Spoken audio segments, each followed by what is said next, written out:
सोचो अगर पूरी इंसानियत का भविष्य एक बच्चे पर निर्भर हो और उस बच्चे का एक फैसला ये तय करे कि ह्यूमैनिटी जिंदा रहने के लायक है या नहीं। तो गाइस, आज मैं ऐसा ही एक सस्पेंस से भरा हुआ एनिमे लेकर आया हूँ जहाँ पर डीमन किंग्स, हीरोज और भी बहुत सारी रोमांचक चीजें आपका इंतजार कर रही हैं। तो चलिए शुरू करते हैं और देखते हैं कि इस कहानी में आगे क्या होता है। तब हम यहाँ पर एक लड़की एलिसिया को देखते हैं जो कि एक गांव में अपने फादर के साथ रहती है और वो एक मैप को देखकर अपने फादर से पूछती है कि आखिरकार उनकी कंट्री एथिया को छोड़कर बाकी सब कुछ ब्लैक क्यों है। तब उसके फादर उसे बताते हैं कि किसी को भी नहीं पता कि उस कॉन्टिनेंट के आसपास क्या है, क्योंकि चारों तरफ डार्क बीस्ट के 4 लॉर्ड राज करते हैं और अगर कोई भी उनके पास जाने की कोशिश करता है तो वो उन सभी को मार देते हैं। पर उनके कॉन्टिनेंट पर एक बहुत पुरानी कहानी है जिसके अकॉर्डिंग हीरोज में से एक हीरो किंग ऑफ हिडन के द्वारा दिए वेपन के जरिए चारों 20 लॉर्ड्स को हरा देगा और उसके बाद इंसानियत को पता लगेगा कि ये पूरी दुनिया कैसी दिखती है। तब एलिसिया ये सुनकर बहुत खुश हो जाती है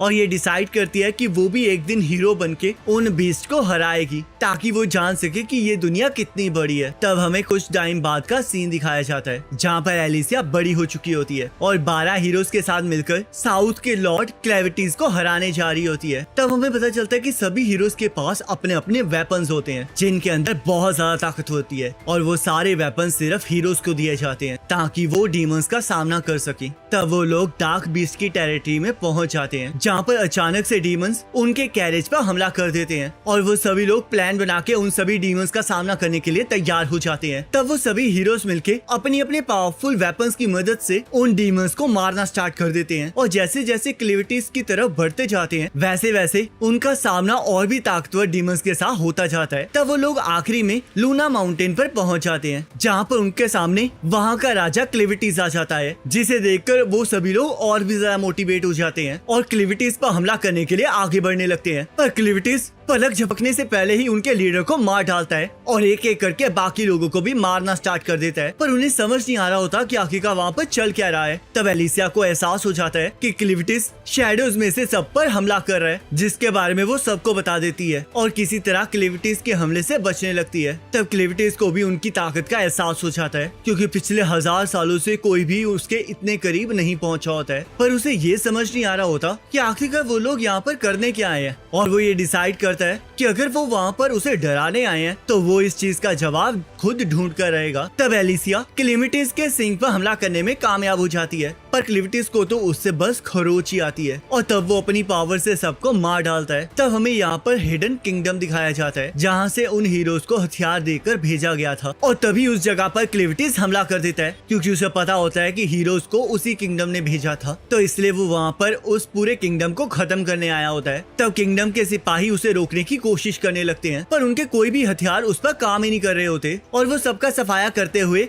महल की तरफ बढ़ने लगता है। तब क्लेविटीज के वहाँ पर पहुँचते ही किंग को एहसास हो जाता है कि हीरोज हार चुके हैं और उनका जो हथियार बनाने वाला मेथड है वो अभी भी क्लेविटीज को हराने के काबिल नहीं है। तब किंग उस जगह को सील करने चला जाता है जहाँ पर उन हथियारों को बनाया जाता है जिससे क्लेविटीज को हराया जा सकता है, क्योंकि उस किंगडम की सिर्फ रॉयल फैमिली ही है जिन्हें पता होता है कि उन हथियारों को कैसे बनाया जा सकता है और अगर उस हथियार को बनाने वाली जगह तबाह हो जाएगी तो कोई भी कभी भी डार्क बीस्ट को नहीं हरा पाएगा। तब यहाँ पर इंसानों के हथियार क्लेविटीज पर काम नहीं कर रहे होते, जिस वजह से क्लेविटीज को समझ में आ जाता है कि उन हीरोज के पास कोई स्पेशल तरह के हथियार थे और वो डिसाइड करता है कि वो इंसानों के ताकतवर होने से पहले ही उस जगह को तबाह कर देगा जहाँ पर वो हथियार बनते हैं। तब किंग उस हथियार बनाने वाली जगह को सील कर देता है और क्लेविटीज सब कुछ तबाह करते हुए किंग के पास पहुंच जाता है और किंग से पूछने लगता है कि आखिरकार ह्यूमंस किस तरह के क्रिएचर्स हैं और वो उसे मारना क्यों चाहते हैं और साथ में वो उसे एक धमकी देता है कि अगर उसे उसका जवाब पसंद नहीं आएगा तो वो पूरी दुनिया को तबाह कर देगा, क्योंकि अगर कोई भी जिंदा रहा तो कोई भी उसे मारने के लिए उसकी जगह पर आ सकता है। तब किंग उसे कोई भी जवाब देने से मना कर देता है, जिस वजह से क्लेविटीज उसका सिर काट देता है और ये डिसाइड करता है कि अब वो आर्मी बनाकर पूरी दुनिया को तबाह कर देगा। तब क्लेविटीज को एक बच्चे के रोने की आवाज सुनाई देने लगती है जहाँ पर उसकी माँ क्लिविटिस को उस बच्चे को बचाने के लिए कहती है और क्लिविटिस उसे बताता है कि उसने पूरी दुनिया को तबाह करने का डिसाइड कर लिया है, तो इसलिए उस बच्चे के जिंदा रहने का कोई मतलब नहीं है। तब उस बच्चे की माँ क्लिविटिस को समझाती है कि वो बच्चा तो अभी अभी पैदा हुआ है, तो इसलिए उसका बाकी सबके साथ कोई लेना देना नहीं है, तो इसलिए उस बच्चे को बाकी सबकी गलतियों की वजह से नहीं मरना चाहिए। तब क्लिविटिस उसे बताता है कि चाहे उस बच्चे ने कुछ ना किया हो, पर वो एक दिन बड़ा होके उसके खिलाफ जरूर खड़ा होगा, तो इसलिए वो उससे पहले ही उसे खत्म कर देगा। पर अगर फिर भी उसकी माँ को लगता है कि उसकी जिंदगी बहुत ज्यादा कीमती है, तो उसे इस चीज को प्रूव करना पड़ेगा। तब उस बच्चे की माँ क्लिविटिस को ये विश्वास दिलाती है कि चाहे वो इस टाइम इस चीज को प्रूफ नहीं कर सकती, पर एक दिन वो बच्चा खुद अपनी वर्दीनेस को प्रूव करेगा और मर जाती है, जिस वजह से क्लिविटिस उस बच्चे को जिंदा रखने का डिसाइड करता है और उसे लेकर अपने साथ चला जाता है। तब हमें यहाँ पर एडिथिया कॉन्टिनेंट के बारे में बताया जाता है, जहाँ पर 5 ह्यूमनॉइड रेसेस रहती हैं, जिसमें से सबसे पहला है डंस, जो कि आर्किटेक्चर और टैक्टिक्स में माहिर है। दूसरे हैं ऑर्गिटस, जो कि हंटिंग और मेडिसिन में माहिर हैं, जिस वजह से वो फॉरेस्ट में रहते हैं। तीसरे हैं सेलेडन्स, जो कि पानी में रहने वाले लोग हैं, जिस वजह से उन्हें स्विमिंग और सी फेरिंग की स्किल आती है और वो बाकी किसी भी रेसेस से मिलना नहीं चाहते हैं। चौथे हैं बेंटी, जो कि बारबेरियन कैटेगरी में आते हैं, जो कि ताकतवर तो हैं पर कभी भी इकट्ठे काम नहीं करते हैं। और फिफ्थ है हेडियंस, जो कि बहुत पुरानी और मिस्टीरियस रेस है और वो रिफाइनिंग और फोर्जिंग मेटल्स में एक्सपर्ट है, जो कि अपने सारे वेपन्स आर्कनाइट से बनाते हैं, क्योंकि उनकी रॉयल फैमिली को ही पता है कि आर्कनाइट से वेपन कैसे बनाए जा सकते हैं। तब क्लिविटिस लूना माउंटेन वापस चला जाता है, जहाँ पर वो बच्चा बहुत ज्यादा भूखा होता है और क्लिविटिस उसे स्ट्रेंथ देने के अलावा और कुछ नहीं कर पा रहा होता। तब क्लिविटिस उस बच्चे को एक गड्ढे में फेंक देता है, जहाँ पर बहुत सारे कीड़े उसे पूरी तरह से साफ कर देते हैं और वो उसे रोता हुआ देखकर ये समझ नहीं पा रहा होता कि आखिरकार उसने उस बच्चे की माँ की बात क्यों मानी है। पर अब वो पीछे नहीं हट सकता, क्योंकि उसी का जीवन ये डिसाइड करेगा कि वो कॉन्टिनेंट के सारे ह्यूमंस को मारेगा या फिर जिंदा रहने देगा। तब हमें यहाँ पर एलिसिया का पास्ट दिखाया जाता है, जहाँ पर उसके फादर को किसी ने मार दिया होता है, पर तभी यहाँ पर एलिसिया को होश आ जाता है और हम देखते हैं वो दोबारा से जिंदा हो चुकी है। तब क्लेमिटिस एलिसिया को बताता है कि वो और उसके साथी मर चुके हैं, पर उसने उसे डार्क मैजिक से जिंदा कर दिया है, जिस वजह से एलिसिया बहुत ज्यादा हैरान हो जाती है। तब हमें पता चलता है कि क्लेविटिस ने एलिसिया को जिंदा इसलिए किया होता है ताकि वो उस बच्चे को दूध पिला सके, पर उसे पता नहीं होता कि सिर्फ एक मदर ही बच्चे को दूध पिला सकती है, जिस वजह से एलिसिया को जिंदा करना बेकार हो जाता है। तब एलिसिया मरने की बातें करने लगती है, पर क्लेविटिस उसे बताता है कि जब तक उसके अंदर उसका डार्क इचर फ्लो करेगा तब तक वो मर नहीं सकती, और अब वो उस बच्चे को पालने में उसकी मदद करेगी, क्योंकि क्लेविटिस को नहीं पता है कि बच्चों को कैसे पाला जाता है। तब क्लेविटिस की पावर की वजह से एलिसिया के पास उसकी बात मानने के अलावा कोई चारा नहीं होता, जिस वजह से वो उसकी मदद करने के लिए मान जाती है और उसे बताती है कि अगर उसे उस बच्चे का पेट भरना है तो उसे पैसों से एक वेट नर्स को खरीदना पड़ेगा, जो कि उस बच्चे को एक माँ की तरह दूध पिलाएगी। पर क्लेविटिस के पास पैसे नहीं होते हैं, जिस वजह से एलिसिया उसे उस माउंटेन का आर्कनाइट बेचने के लिए कहती है, जिसके लिए क्लेविटिस तैयार हो जाता है और शहर की तरफ जाने लगता है। तब एलिसिया उसे बताती है कि वो अपने इस भयानक रूप में नहीं जा सकता, जिस वजह से वो उस बच्चे को उसे देने के लिए कहती है। पर क्लेविटिस इस चीज के लिए नहीं मानता और अपनी बॉडी को ह्यूमन की बॉडी में कन्वर्ट करके उनके साथ शहर में जाने के लिए तैयार हो जाता है और खुद का नाम क्लेन और उस बच्चे का नाम लूना रख देता है। तब वो दोनों शहर के लिए निकल जाते हैं, जहाँ एलिसिया लूना को नहला रही होती है और लूना जिस कपड़े में लिपटी होती है उससे एलिसिया को पता चलता है कि लूना हाइडन की रॉयल फैमिली से बिलोंग करता है। तब यहाँ हाइडन पूरी तरह से तबाह हो चुका होता है और यहाँ पर एक बंदा वहाँ के क्राउन प्रिंसेस और उनके बच्चे को ढूंढ रहा होता है। तब कुछ लोग हाइडन पर कब्जा करने आ जाते हैं ताकि वो आर्कनाइट से हथियार बनाने वाली टेक्निक को जान सके और बाकी लोगों को भी वहाँ पर एंटर करने से रोक सके। तब यहाँ पे एलिसिया क्लेविटिस को बताती है कि लूना रॉयल फैमिली से बिलोंग करता है, जिस वजह से एलिसिया को पता चलता है कि क्लेविटिस ने हाइडन का पैलेस तबाह कर दिया है और वहीं से उसे लूना मिला है और उसने ये सब कुछ इसलिए किया है क्योंकि उन्होंने उस पर हमला किया था। तब एलिसिया उसे बताती है कि सभी लोग इस टाइम उस बच्चे को ढूंढ रहे होंगे क्योंकि उसे ही आर्कनाइट से वेपन बनाने के राज के बारे में पता है, जिस वजह से क्लेविटिस और भी ज्यादा एक्साइटेड हो जाता है और ये डिसाइड करता है कि वो लूना को एक किंग बनाएगा और शैडोज से पूरे किंगडम पर कंट्रोल करेगा ताकि वो इस चीज को ऑब्जर्व कर सके कि उसे इंसानियत को खत्म करना है या नहीं। तब एलिसिया को एहसास हो जाता है कि उसने कुछ ऐसा कह दिया है जो कि उसे नहीं कहना चाहिए था, जिस वजह से उसके लिए अब बहुत बड़ी प्रॉब्लम खड़ी हो सकती है। पर अब वो उससे लूना को छीन भी नहीं सकती है, और अगर और कोई भी लूना को उससे छीनने की कोशिश करेगा तो वो सब कुछ तबाह कर देगा, जिस वजह से वो अब से लूना की रक्षा करेगी ताकि क्लिविटिस दुनिया को तबाह ना करे। तब एक बंदा आके क्लैन के सिर पर हमला कर देता है, जिससे कि क्लैन बेहोश हो जाता है। तब एलिसिया ये देखकर हैरान हो जाती है कि इतना बड़ा डीमन किंग इतनी आसानी से बेहोश हो गया, और तब वहाँ पर बाकी लोग भी एलिसिया को बेहोश कर देते हैं और उन्हें पकड़कर कहीं ले जाने लगते हैं। तब थोड़ी देर बाद एलिसिया को होश आ जाता है। तो आखिरकार तुम्हें होश आ ही गया एलिसिया, लगता है हम लोग पकड़े गए हैं। पकड़े गए हैं? तो आखिरकार तुम क्यों साथ बैठी हो? चिंता मत करो, लूना सेफ है, तो इसलिए मुझे ज्यादा फर्क नहीं पड़ता है। तो फिर मुझे ये बताओ कि आखिरकार तुम एक हिट से बेहोश कैसे हो गए? तो क्या तुम ट्रांसफॉर्म होने के बाद ह्यूमन की तरह कमजोर हो गए हो?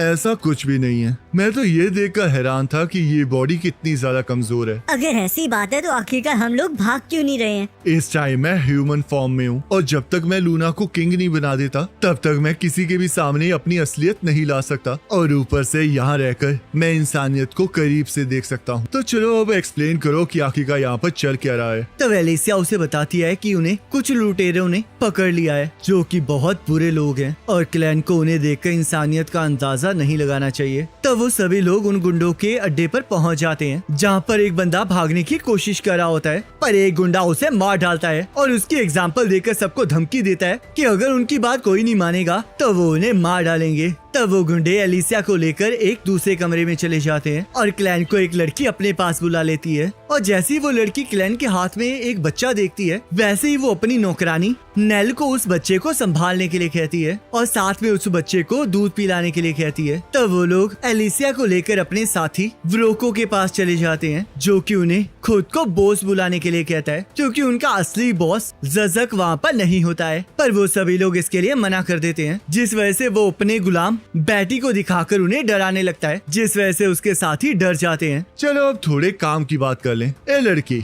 मैंने सुना है कि तुम इन आर्कनाइट्स को लूना माउंटेन से लाई हो, पर वहाँ का राजा तो क्लिविटिस है ना, और ऊपर से मुझे पता है किंग ऑफ हिडार ने 13 हीरोज को अपने ताकतवर हथियारों के साथ क्लिविटिस के साथ लड़ने के लिए भेजा था, और उनमें से एक लड़की भी थी। और ऊपर से जिस बैटी को देखकर सब लोग डर जाते हैं, उसे देखकर तुम इतनी शांत खड़ी हो, जिसका मतलब तुम एक हीरो हो। तुम्हें पता है क्लिविटिस ने हाइडन के कैसल के ऊपर हमला करके उसे डिस्ट्रॉय कर दिया है, जो हम रेवंस के लिए बहुत अच्छी बात है। तब वो एलिसिया को रेड ब्लेड दिखाता है, जो कि बिल्कुल हीरोज के हथियारों जैसा लग रहा होता है, और उस हथियार को जो भी उठाता है वो बहुत ज्यादा ताकतवर हो जाता है। पर तब ब्रोको एलिसिया को बताता है कि उसके पास जो तलवार है वो फेक है, क्योंकि सिर्फ हाइडन की रॉयल फैमिली को ही आर्कनाइट से उन हथियारों को बनाना आता है। पर फिर भी बहुत सारे लोग बेवकूफी में उन हथियारों को खरीद लेते हैं, और अब जब हाइडन का कैसल तबाह हो चुका है तो वो इन फेक तलवारों को बेचकर बहुत सारे पैसे कमा सकते हैं। पर असली पैसा तो वो असली हथियारों को बेचकर कमा सकते हैं, और उन हथियारों को पाने के बस 2 ही तरीके हैं। पहला तो ये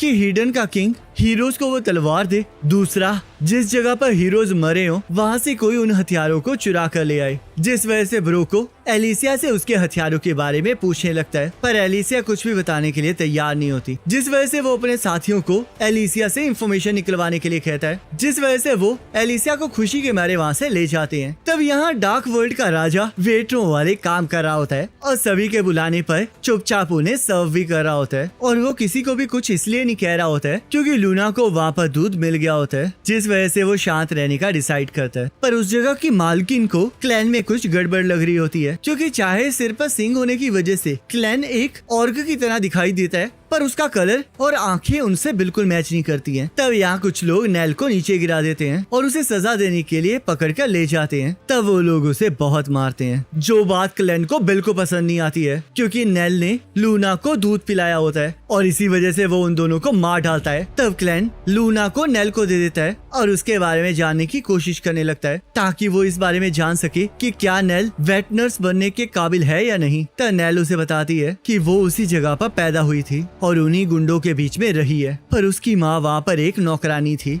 जिसे वहाँ के लोग बहुत तंग करते थे। पर जब वो 12 साल की हुई तब वो गायब हो गई और नेल को नहीं पता कि वो क्या भाग गई थी या फिर मर गई थी। तब उसके बाद लोगों ने उसकी माँ की जगह उसे मारना स्टार्ट कर दिया और उसे एहसास हुआ कि हमेशा से उसकी माँ उसे ही बचाती हुई आई है। और उसके बाद उस बार की ऑनर ने उसे अपने पास रख लिया, जिसके बाद से वो वहाँ पर काम करती है और बच्चों को दूध पिलाती है। मैंने तो सुना था कि दूध एक माँ ही पिला सकती है, तो आखिरकार तुम्हारा बच्चा कहाँ है? मेरा कोई बच्चा नहीं है, क्योंकि जब वो पैदा हुआ था तभी वो मर गया था, जिस वजह से मेरा दिल टूट गया और मैंने डिसाइड किया कि मैं मर जाऊंगी। पर तब वहाँ पर मुझे एक बच्चे को दूध पिलाना पड़ा, जिस वजह से मेरे अंदर एक उम्मीद जाग गई। और अब जब यहाँ पर बच्चे आते रहते हैं तो मैं उन्हें दूध पिलाती रहती हूँ, ताकि मैं कम से कम इन बच्चों के काम तो आ सकूं। तब क्लैन को नेल की अच्छाई का एहसास हो जाता है, जिस वजह से उसे एहसास हो जाता है कि वो उसे लूना की वेट नर्स बनाएगा और वो उसे वहाँ पर सब कुछ छोड़ के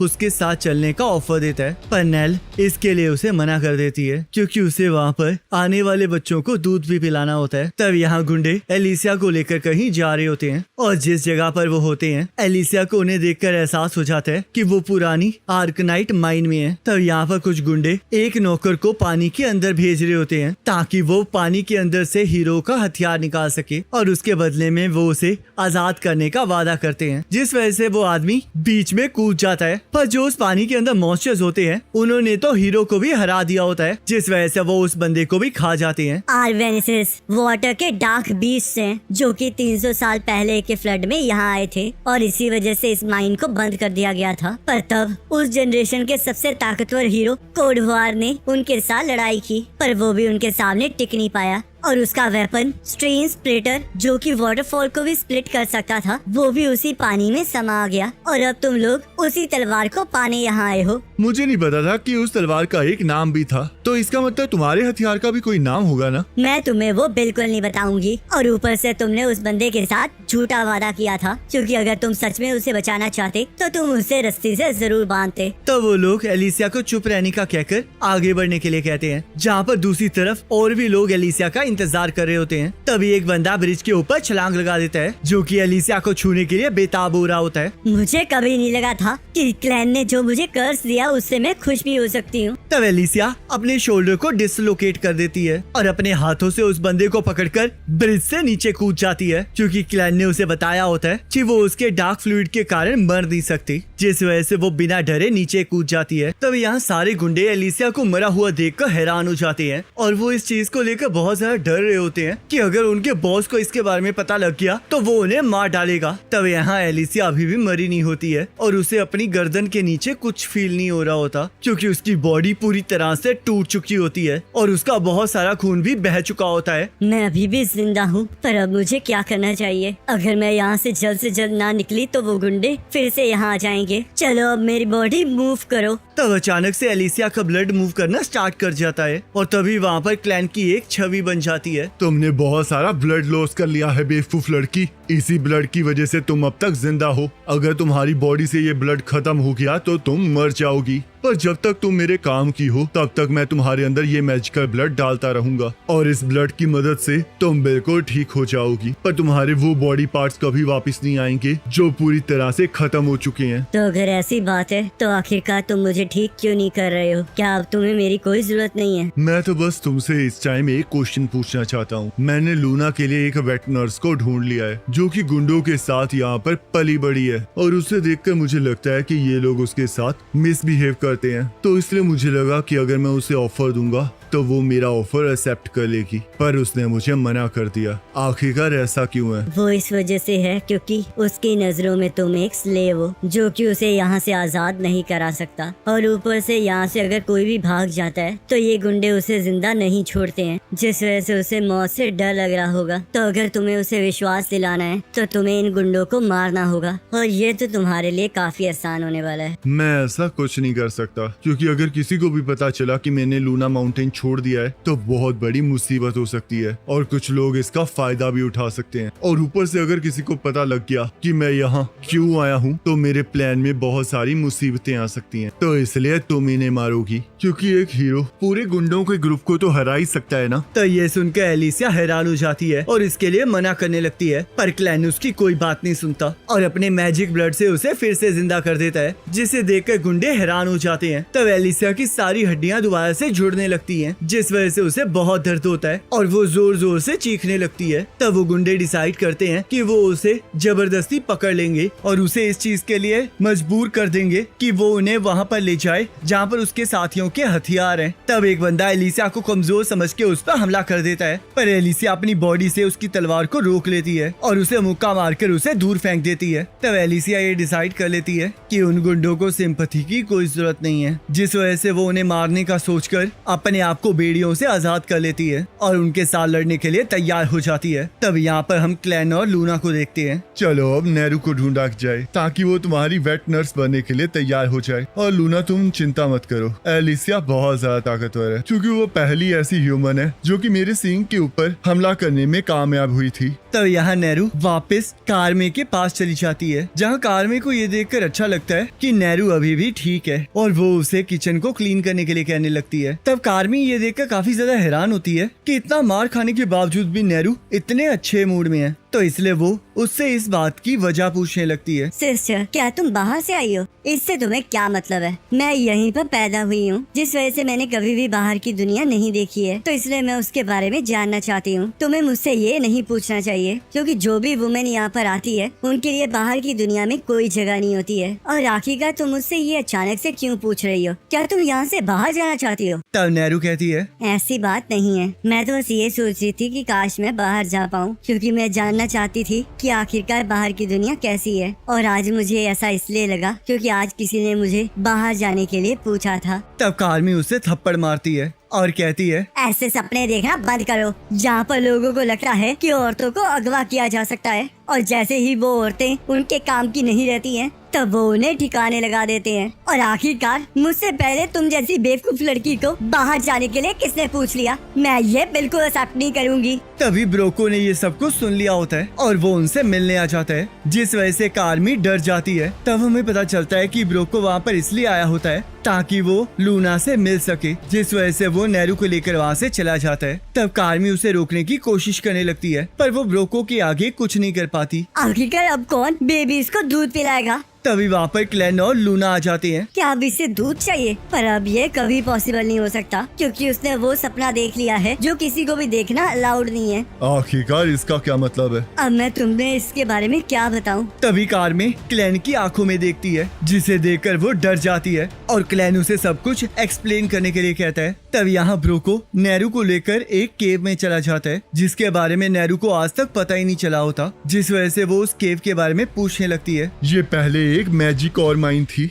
और यहाँ पर ऐसी और भी बहुत सी माइंस हैं। तुम्हें पता है कि जो हम ऑयल लैंप से यूज करते हैं उसका ऑयल भी मैजिक और को डिसॉल्व करके ही बनाया जाता है, क्योंकि स्वॉर्ड बनाने के अलावा मैजिक और को बाकी चीजों के लिए भी यूज किया जा सकता है और मैंने उसके ऊपर बहुत सारी रिसर्च की है। तब वहाँ नेहरू को किसी की हड्डियां दिखाई देती हैं और तभी वहाँ पर अचानक से अंधेरा हो जाता है, जिस वजह से नेहरू डर जाती है और ब्रोको को लैंप जलाने के लिए कहती है। तब ब्रोको जैसे ही लैंप को जलाता है वैसे ही नेहरू के पीछे बैटी खड़ी होती है। तुम्हें पता है जो मैंने रिसर्च की है उसमें मैंने मैजिक और के पाउडर को बहुत से अलग अलग लिक्विड्स के साथ मिलाया है, जिस वजह से मैं डीमंस को कंट्रोल कर सकता हूँ। और ऊपर से आज तुमने हमें धोखा दिया है, तो इसलिए आज तुम बैटी का डिनर बनोगी। तब नेहरू वहाँ से भागने लगती है और बैटी उसे खाने के लिए उस पर हमला कर देती है। काश मैंने वो हाथ पकड़ लिया होता तो शायद मैं आज यहाँ से बच पाती। तभी उसे वहाँ पर लूना दिखाई देता है, जिस वजह से वो उससे माफी मांगने लगती है कि वो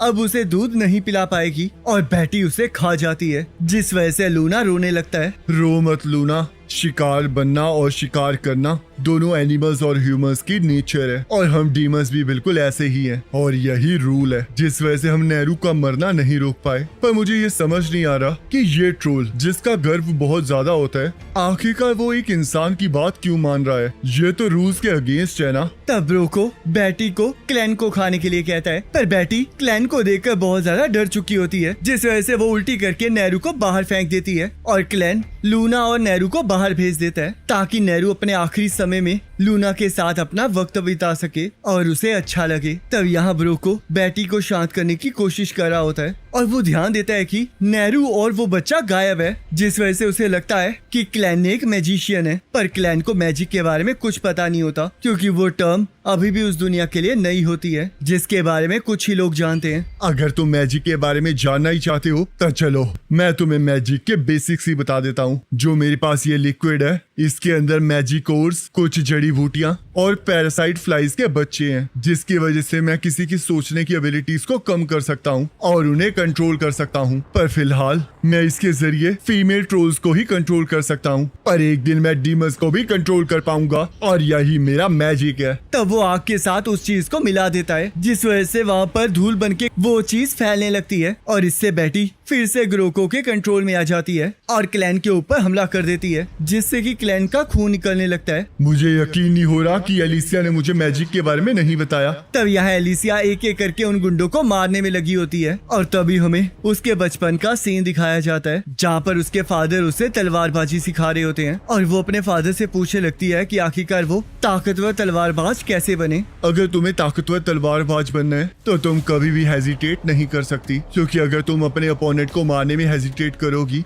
या फिर डर की वजह से हेजिटेट करोगी तो तुम्हारी तलवार की स्पीड और पावर कम हो जाएगी, जिस वजह से तुम उसे नहीं मार पाओगी। तो इसलिए अगर तुम्हें अपने दुश्मनों को मारना है तो तुम्हें बिना डरे आगे बढ़ना होगा। तब यहाँ गुंडों को एहसास हो जाता है कि एलिसिया कितनी ज्यादा ताकतवर है, पर तभी एक गुंडा उसकी तलवार को तोड़ देता है, जिस वजह से उसे एहसास हो जाता है कि वो इतने गुंडों का सामना अकेले नहीं कर सकती और अगर उसे उनका सामना करना है तो उसे एक अच्छी स्वॉर्ड चाहिए। और तभी वो ताकतवर तलवार को हासिल करने के लिए उस लेक की तरह भागने लगती है जहाँ पर पुराने हीरो की तलवार होती है। तब सभी लोग उसका पीछा करने लगते हैं, जिस वजह से उन्हें लगने लगता है कि एलिसिया उसी लेक के अंदर जा रही है, पर उस लेक से पिछले 300 सालों से कोई भी जिंदा वापस नहीं आया होता है, जिस वजह से उन्हें लग रहा होता है कि एलिसिया उसके अंदर छलांग नहीं मारेगी। तब एलिसिया एक एक्स को उठाकर थोड़ी ऊंचाई पर चली जाती है और कुछ रस्सियों को काट देती है, पर तब सभी लोग उसे घेर लेते हैं और उसे पकड़ने के लिए लकड़ी के प्लेटफॉर्म पर चढ़ने लगते हैं। पर तभी एलिसिया एक और रस्सी को काट देती है, जिससे कि वो प्लेटफॉर्म गिरने लगता है और बहुत सारे गुंडे पानी के अंदर गिर जाते हैं, जिस वजह से पानी के मॉन्स्टर्स उन पर हमला कर देते हैं और उन्हें खाने लगते हैं। तब बचे हुए गुंडे नोटिस करते हैं कि एलिसिया वहाँ से गायब हो चुकी है और यहाँ हम देखते हैं एलिसिया एक बैरल में घुसकर उस लेक की गहराई में जा रही होती है ताकि वो हीरो की तलवार को हासिल कर सके। इस टाइम मेरे पास एक एडवांटेज है कि मैं सफोकेशन से नहीं मरने वाली और ऊपर से मैंने छलांग मारने से पहले बहुत सारी ऑक्सीजन को इनहेल कर लिया है, तो इसलिए मुझे तब तक अपनी सांस रोक के रखनी होगी जब तक मैं इस लेक की गहराई में ना पहुंच जाऊं। पर हम देखते हैं उस लेक के अंदर एक और मॉन्स्टर उसका इंतजार कर रहा होता है, जिसके बारे में उसे पता नहीं होता। तब यहाँ एलिजा पानी के अंदर डूब रही होती है। मुझे लगा ही था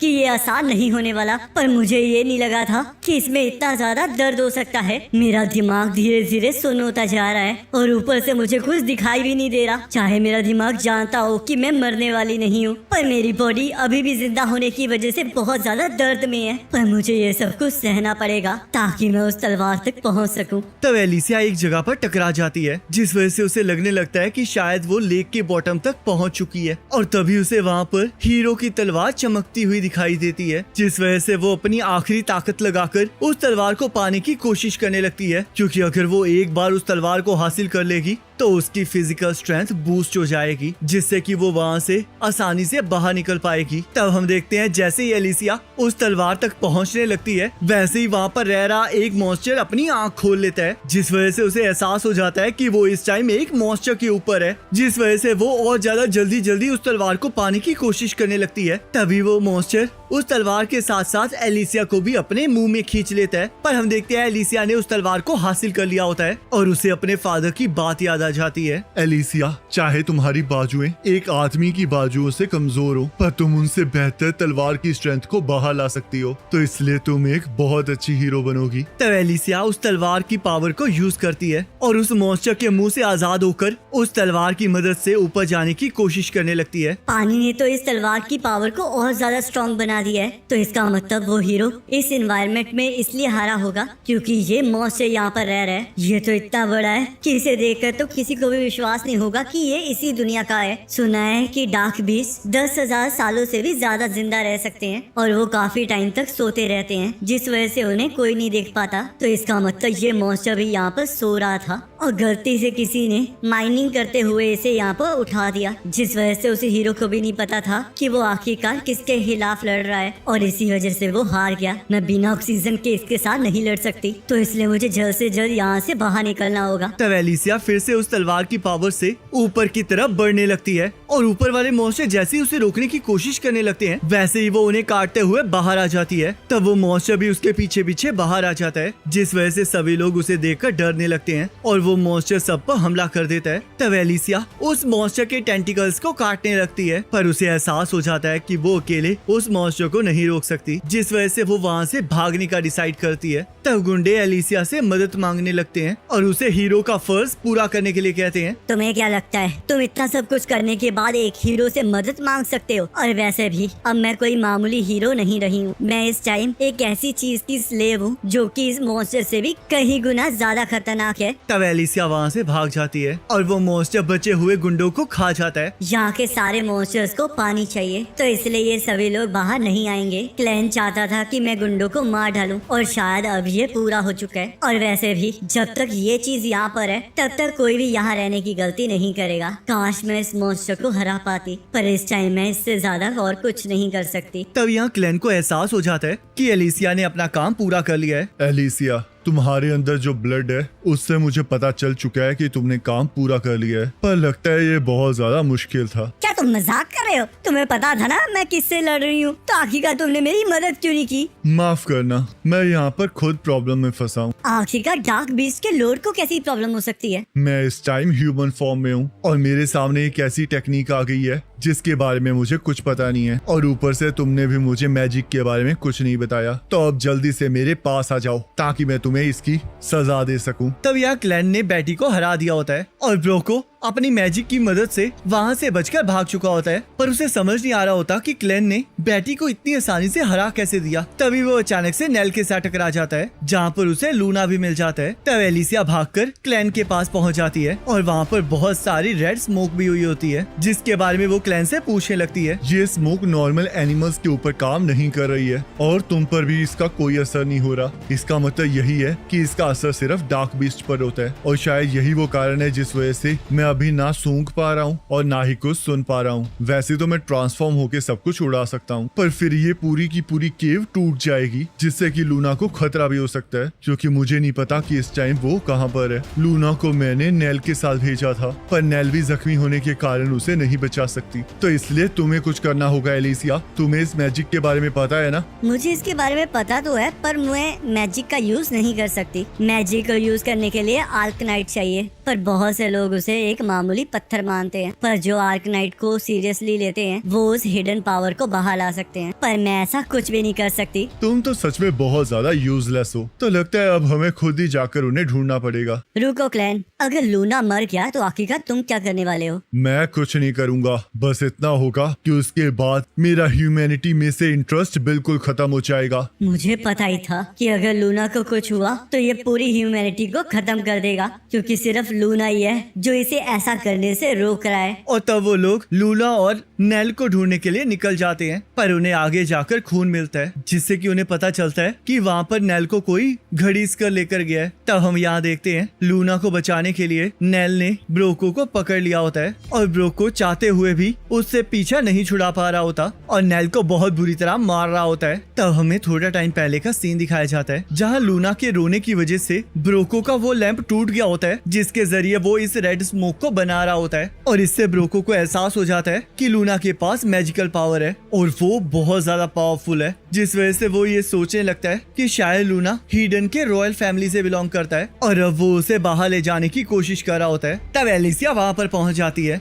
और ब्रोको को रोकने लगती है। तब ब्रोको उसे वहाँ पर देखकर हैरान हो जाता है और उससे अपने साथियों के बारे में पूछने लगता है। तब क्लैन कहता है, वो सभी लोग डार्क बीस्ट का खाना बन चुके हैं। लगता है नेल ने तुम्हें रोकने की बहुत कोशिश की है। तब ब्रोको उन लोगों को पीछे हटने के लिए कहता है और उन्हें धमकी देता है कि अगर वो लोग उसके करीब आएंगे तो वो लूना की उंगलियों को काट देगा। पर क्लैन को इससे कोई फर्क नहीं पड़ रहा होता क्योंकि वो अपने ब्लड के जरिए उसकी इंजरीज को ठीक कर सकता है। पर एलिसिया उसे ऐसा करने से रोक देती है और ब्रोको को हीरो की तलवार दिखाती है। ये हाइडन का खजाना है जिसे मैंने लेक की गहराइयों से निकाला है और तुम्हें यही चाहिए था ना, तो जाओ इसे उस दीवार से निकाल लो। पर इसे निकालने के लिए तुम्हें अपने दोनों हाथों का इस्तेमाल करना होगा और उस वजह से तुम्हें लूना को छोड़ना ही पड़ेगा। पर अगर तुमने कुछ भी गड़बड़ की तो मैं तुम्हें मार डालूंगी। तो चलो अब डिसाइड करो कि तुमने क्या करना है। मुझे यकीन नहीं हो रहा कि तुम हीरो की तलवार को मुझे इतनी आसानी से दे रही हो। इसका मतलब यही हो सकता है कि ये बच्चा सच में हाइडन की रॉयल फैमिली से बिलोंग करता है और तुम्हारी शक्ल देख के ये चीज कंफर्म हो रही है। पर इसे बचाने के लिए एक तलवार काफी नहीं है, तो इसलिए अगर तुम इस लड़के को बचाना चाहती हो तो जल्दी से बताओ आखिरकार तुम्हारे उन 13 साथियों की तलवारें कहाँ पर हैं? वो सारी तलवारें लूना माउंटेन की गहराई में हैं और अगर तुम्हें वो चाहिए तो तुम्हें उसे खुद हासिल करना पड़ेगा। बिल्कुल, मैं उसे जरूर हासिल करूंगा। तुम्हें लग रहा होगा ना कि मैं उन्हें नहीं हासिल कर सकता, पर तुम गलत हो। देखो मेरे पास ये इनविजिबिलिटी मैजिक है और ऊपर से मेरे पास रॉयल ब्लड का मैजिक भी है जिससे कि मेरा मैजिक परफेक्ट हो सकता है। तब ब्रोको अपने और लूना के ऊपर मैजिकल पाउडर फेंक देता है और लूना को रुला देता है, जिस वजह से वो लूना के मैजिक की वजह से वहाँ से इनविजिबल हो जाता है और वहाँ से चुपचाप खिसकने लगता है। पर तभी एलिसिया उसके सामने आ जाती है और उसे बीच में से काट देती है। आखिरकार तुमने ये कैसे किया? क्या तुम मुझे देख सकती हो? बिल्कुल भी नहीं, पर तुम सच में बहुत बेवकूफ हो। हम चाहे तुम्हें देख नहीं सकते पर कम से कम सुन तो सकते है ना। और ऊपर से लूना रो रहा है जिसका तुम्हें एहसास ही नहीं था और इसी वजह से तुम मारे गए। तब क्लैन लूना के ऊपर से मैजिकल पाउडर को हटा देता है जिस वजह से लूना फिर से दिखने लगता है। तब एलिसिया लूना को बचाने के लिए क्लैन को फिर से नेल को जिंदा करने के लिए कहती है। मैं इस टाइम डार्क ब्लड को सिर्फ एक पर्सन पर ही यूज कर सकता हूँ और ऊपर से इसके बहुत सारे बॉडी पार्ट्स मिसिंग है। वैसे तो मैं उन्हें रिप्लेस कर सकता हूँ पर मुझे नहीं लगता हमें इसके लिए इतना सब कुछ करना चाहिए। क्या तुम मजाक कर रहे हो? इसने आखिर तक लूना को बचाने की कोशिश की है और अगर मैं लूना की माँ होती तो मैं ऐसे ही पर्सन को अपने बेटे का ख्याल रखने के लिए देती। पर फिर भी मुझे इसे बचाने के लिए डार्क ब्लड की जरूरत तो पड़ेगी ही, तो इसलिए जब तक मैं इसे हील करूंगा तब तक तुम्हें मरना पड़ेगा। मुझे इसमें कोई प्रॉब्लम नहीं है क्योंकि मैं एक हीरो हूँ और ये मेरी ड्यूटी है कि मैं लोगों के लिए अपनी जान सेक्रीफाइस करूं। तब क्लैन एलिसिया के अंदर से डार्क ब्लड को निकाल लेता है और नेल को भी दोबारा से जिंदा कर देता है जिससे कि नेल के सारे बॉडी फीचर्स चेंज हो जाते हैं। शुक्र है कि तुम ठीक हो गई। तो इसका मतलब तुमने मुझे बचाया है। अगर तुम्हें किसी का शुक्रिया अदा करना ही है तो इस हीरो का करो। इसकी बॉडी सड़ चुकी है पर ये बहुत जल्दी ठीक हो जाएगी क्योंकि ये बहुत ज्यादा ताकतवर है। तब एलिसिया फिर से जिंदा हो जाती है और उठते ही अपनी तलवार को ढूंढने लगती है। तब क्लैन नेल को लूना दे देता है और उसे अपने साथ बाहर चलने के लिए कहता है जिसके लिए नेल मान जाती है। तब क्लैन एलिसिया से हीरो वाली तलवार को छीनकर अपने पास रख लेता है जिस वजह से एलिसिया बहुत उदास हो जाती है। तब क्लैन उससे वादा करता है कि जब उसे उस तलवार की सबसे ज्यादा जरूरत होगी तब वो उसे उस तलवार को वापस दे देगा। तब नेल चलने की सारी तैयारी करके वहाँ पर आ जाती है और नेल को देखकर एलिसिया को समझ नहीं आ रहा होता कि आखिरकार वो इतना भार कैसे उठा पा रही है और वो ये सोच रही होती है कि क्या क्लैन ने नेल के बॉडी पार्ट्स को किसी ताकतवर बंदे की बॉडी पार्ट से बदल दिया है। तब एलिसिया को तलवार की जरूरत होती है और नेल उसे बताती है कि वरोको की डेस्क के अंदर तलवारें पड़ी हैं जिस वजह से एलिसिया एक्साइटेड हो जाती है और क्लैन से एक तलवार को लाने के लिए परमिशन मांगने लगती है जिसकी परमिशन क्लैन दे देता है। हीरो कितनी क्यूट है ना। वो बहुत बड़ी बेवकूफ है पर हाँ इसने सारे गुंडों को खत्म कर दिया है और अब ये जगह भी खाली हो गई है। तो क्या तुम इस जगह को मिस करो? मेरे पास इस जगह की कोई अच्छी मेमोरीज नहीं है पर ये एक ऐसी जगह है जहाँ पर मैं अपनी माँ के साथ रही, तो इसलिए इसे ऐसे खाली देखकर मुझे बुरा लग रहा है।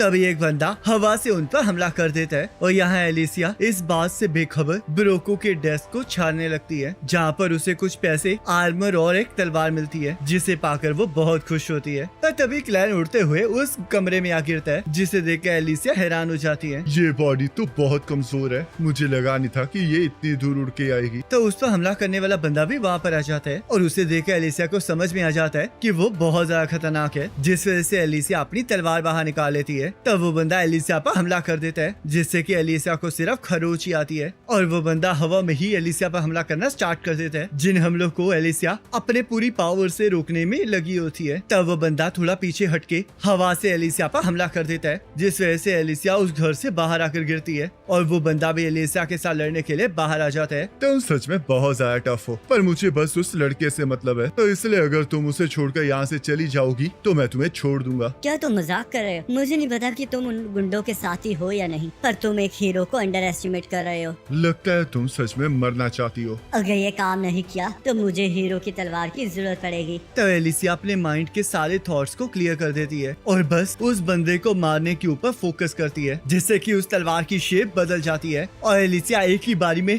उस बंदे के पास पहुंच जाती है। तब क्लैन एलिसिया को रोक देता है और क्योंकि एलिसिया क्लैन के ऑर्डर को मना नहीं कर सकती है तो उसकी बॉडी अपने आप रुक जाती है और क्लैन मुक्का मार के एलिसिया को होश में ले आता है। इस बंदे ने मिसअंडरस्टैंडिंग के कारण हम पर हमला किया है और अगर मैंने तुम्हें रोका ना होता तो इस बंदे की लात तुम्हारी बॉडी के टुकड़े टुकड़े कर देती। तब हमें पता चलता है कि वो बंदा वहाँ पर वरोको को ढूंढते हुए आया होता है, क्योंकि उसे किसी ने बताया होता है कि वहाँ पर एक बंदा है जो कि डार्क बीस्ट को कंट्रोल करता है और नेल में से उसी डार्क बीस्ट की खुशबू आ रही होती है, जिस वजह से उसे लग रहा होता है कि वो क्लैन ही है जो कि डार्क बीस्ट को कंट्रोल कर रहा है। तब क्लैन को सारी बात समझ में आ जाती है, जिस वजह से वो नेल को बाहर भेज देता है। क्या मैं भी यहाँ से चली जाऊँ? नहीं, तुम यहीं रुको। और हाँ, ये बंदा एक डार्क बीस्ट है, ये एक पावरफुल इल्यूजन के इफेक्ट में है, जिस वजह से ये ह्यूमन फॉर्म में है और कोई भी इसकी ट्रू फॉर्म को नहीं देख पा रहा है। पर मैं इतना बता सकता हूँ कि ऐसा पावरफुल इल्यूजन एक ही डार्क बीस्ट परफॉर्म कर सकती है और वो है वेस्ट की लॉर्ड ज़ेविथियर। और हाँ, उसकी और क्लिविटीज की बिल्कुल भी नहीं बनती। तब वो डार्क बीस्ट गार्ड कहता है, आखिरकार तुम हो कौन और तुम्हें इस सब के बारे में कैसे पता?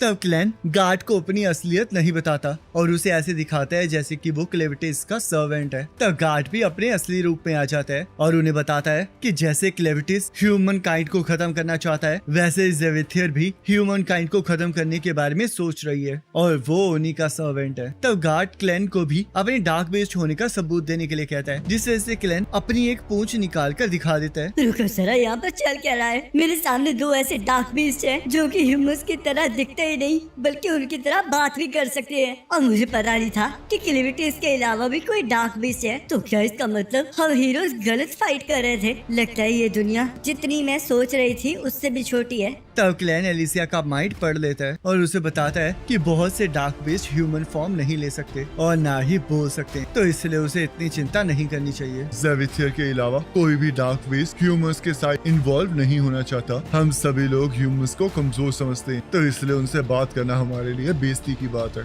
तब गार्ड कहता है, तुम बिल्कुल सही कह रहे हो। तो फिर मुझे ये बताओ कि आखिरकार एक हीरो तुम्हारे साथ क्या कर रही है? ये तो हमारे दुश्मन है ना? तब क्लैन कहता है, ये सच है कि ये एक हीरो है, पर इस टाइम ये मेरे स्पेल की वजह से मेरे काबू में, और इसके जरिए मैं ये सीख रहा हूँ कि ह्यूमंस कैसे जीते हैं, और जो बाकी दो हैं वो भी मेरी इसी में मदद कर रहे हैं। तो अब तुम बताओ कि आखिरकार ज़ेविथियर ह्यूमंस को खत्म करने के बारे में क्यों सोच रही है? जिस ज़ेविथियर को तो मैं जानता हूँ उसे तो ह्यूमंस को ऑब्जर्व करने में ज्यादा मजा आता है, और ऊपर से जो ऑर्गिटीज हैं वो तो उससे पूछते हैं, तो आखिरकार बदल क्या गया है? तब गार्ड उन्हें बताता है कि उसे 3 दिन पहले एहसास हुआ था कि कुछ डार्क बीस्ट के बच्चे गायब हो गए हैं और वहाँ पर उसे एक पोशन मिला था, जिस वजह से उसे लगता है कि ह्यूमंस इसमें इन्वॉल्व हैं। तो इसलिए ज़ेविथियर ने उसे ह्यूमंस की दुनिया में इन्वेस्टिगेट करने भेजा होता है और उसे पूरी आजादी दी होती है कि अगर उसे अपनी थ्योरी पर विश्वास हो जाएगा तो वो ह्यूमनॉइड्स को खत्म कर सकता है। मुझे यकीन नहीं आ रहा कि ज़ेविथियर ने मेरे मास्टर से पहले ही ये सब कुछ सोच लिया। तब गार्ड कहता है, साउथ वाले माउंटेन्स की तरफ भी कुछ डार्क बीस्ट के बच्चे गायब हुए हैं, तो इसी वजह से मैं यहाँ पर क्लूज को सर्च करते हुए आया हूँ। तब क्लैन कहता है, मुझे माफ कर देना, जिस बंदे को तुम ढूंढ रहे हो उसे मैंने मार दिया है, और ऊपर से मैंने उस डार्क बीस्ट को भी मार दिया है क्योंकि उसने मुझ पर हमला किया था। पर मुझे लगता है कि डार्क बीस्ट के अलावा और भी बच्चे गायब हो रहे हैं, क्योंकि यहाँ पर मुझे एक लड़की ने बताया था कि यहाँ पर कुछ बंदे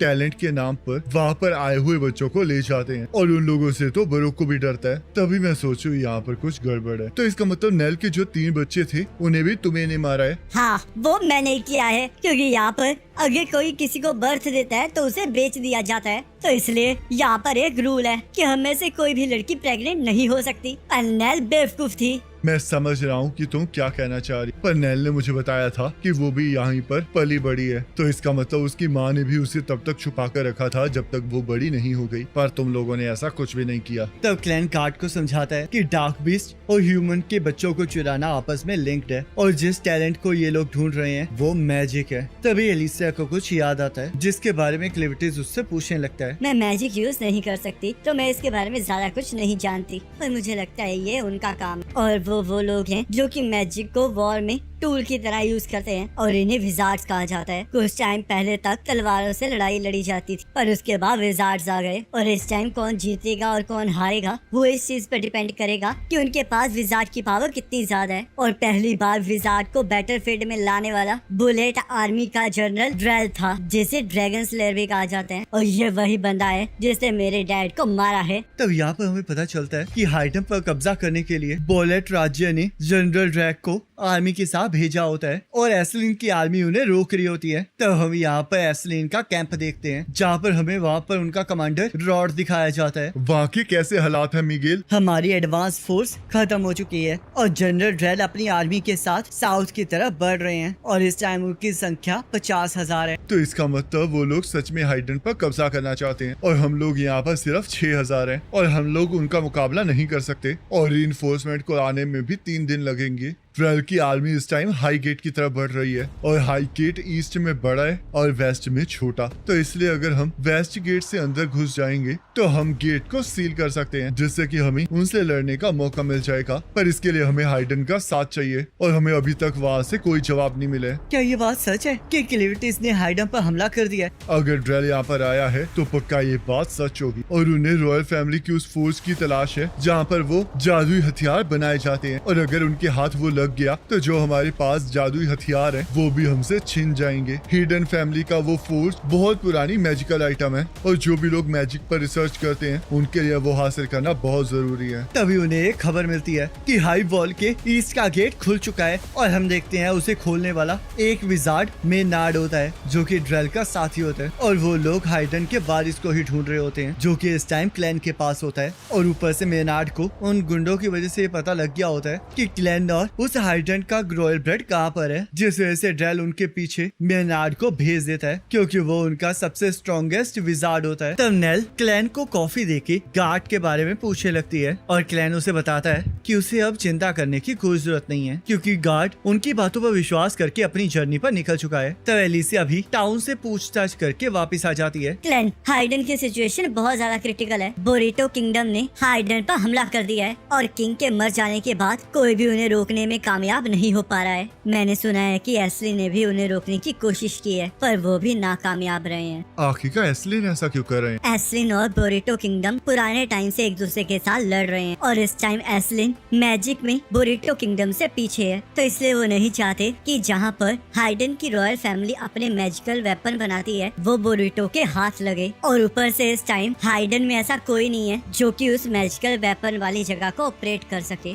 क्योंकि हाइडन के किंग ने किंगडम के अंदर मैजिक को बैन कर रखा है, जिस वजह से वहाँ पर कोई भी विजार्ड नहीं है। तब नेल एलिसिया को भी कॉफी देती है जिसे देखकर एलिसिया बहुत ज्यादा खुश हो जाती है क्योंकि वहाँ पर कॉफी बहुत ज्यादा रेयर होती है। तब नेल लूना को दूध पिलाने ले जाती है। तब एलिसिया नेल की तारीफ करने लगती है जिस वजह से क्लैन को लगने लगता है कि शायद एलिसिया नेल को पसंद करती है, जिस वजह से वो एलिसिया को नेल की तरफ आकर्षित होने से मना करता है। तब एलिसिया इस बात से मना करने लगती है। तुम ये क्या बकवास कर रहे हो? मेरा ऐसा कोई इरादा नहीं है और वैसे भी इस टाइम तुम्हें मेन इशू पर ध्यान देना चाहिए। तुम लूना को किंग बनाना चाहते हो ना, और जिस तरह के हालात है उस तरह तो हाइडन किंगडम बचेगा ही नहीं क्योंकि तुमने कैसर को उड़ा दिया है। मुझे तुम्हारी बात समझ नहीं आ रही क्योंकि अगर बोरिटो हाइडन पर कब्जा कर भी लेगा तब भी मेरे प्लान में कोई चेंज नहीं आने वाला। तुम बात को समझ नहीं रहे हो। अगर बोरिटो ने हाइडन पर कब्जा कर लिया तो लूना कभी भी किंग नहीं बन पाएगा और अगर किसी ने लूना को पहचान लिया तो वो लोग उसे पकड़ लेंगे। हाइडन के प्योर ब्लड के बच्चे बहुत ज्यादा रेयर हैं, तो इसलिए लूना को देखकर कोई भी पहचान जाएगा कि वो रॉयल फैमिली से है। और अगर हाइडन गायब हो गया तो लूना के पास इस दुनिया में रहने के लिए कोई जगह नहीं बचेगी। हाइडन की रॉयल ब्लड लाइन में मैजिक और रिफाइनमेंट्स के सीक्रेट्स हैं और बुरिटो किंगडम उसी चीज को हासिल करना चाहता है, जिसके लिए उन्होंने ड्रैगन स्लेयर रेल को भेजा है, जिसने सिर्फ मेरे रिटायर फादर को मारने के लिए जमीन आसमान एक कर दिया था। तो हम यहाँ पर पास्ट देखते हैं, जहाँ हमें पता चलता है कि एलिसिया के फादर स्वॉर्ड के मास्टर होते हैं और ड्रेल उनका दोस्त होता है, जिसने एलिसिया के फादर पर इसलिए हमला किया होता है ताकि वो जान सके कि उसका मैजिक कितना ज्यादा ताकतवर हो गया है। तब एलिसिया भी ड्रेल के साथ बदला लेने के लिए अपनी तलवार उठाने लगती है, पर उसके फादर इस चीज से मना कर देते हैं क्योंकि एलिसिया हीरो बनना चाहती होती है और ड्रेल के साथ लड़ाई करके वो कभी भी हीरो नहीं बन सकती,